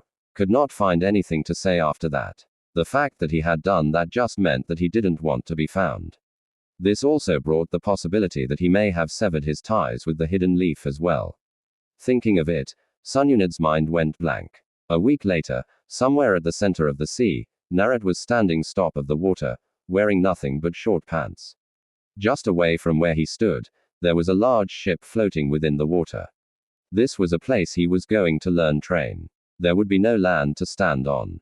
Each day he fought, he would have to be constantly channeling chakra through his feet to stay afloat. It didn't matter if it was a training of taijutsu or enjutsu. Everything had to happen within the water, with the kind of jutsus he wanted to learn. There was no way he could hide anywhere in the elemental nations. This place would not only offer security from shinobi, but it would be good for him in terms of learning how to control his chakra. Using fire-based jutsu would be difficult in this kind of environment, but he had no other choice other than to do it this way. You do know that if you drown, you are dead. Na looked down at the bottomless sea. Certainly, if he were to lose consciousness, he was going to be dragged down into the water, and death would welcome him. There was no say he could not avoid falling down out of chakra exhaustion or getting hit by his clones. He just had to provide security in case such a situation occurs. I know as I develop special bunch, I will keep what I already on the lookout. I will also loosen up the seals slightly in case such a thing happens. If the opportunity comes for me to take control over your body, don't you? I will do and shut you out. That is a possibility. But I trust you to be a buju, not a treacherous demon or a backstabbing human. Naruto said to the QB in a firm tone. We have come this far. I should trust you with my life. Perhaps you are the only one I can trust with my life from today henceforth. I mean, you were inside my mother before moving into me. Don't be trusting like that. Na smiled. Not to humans, he said. Let us get this training started. I must be a god by the time I finish things here. So guys, what do you think about this Naruto story? Tell me your opinion in the comments.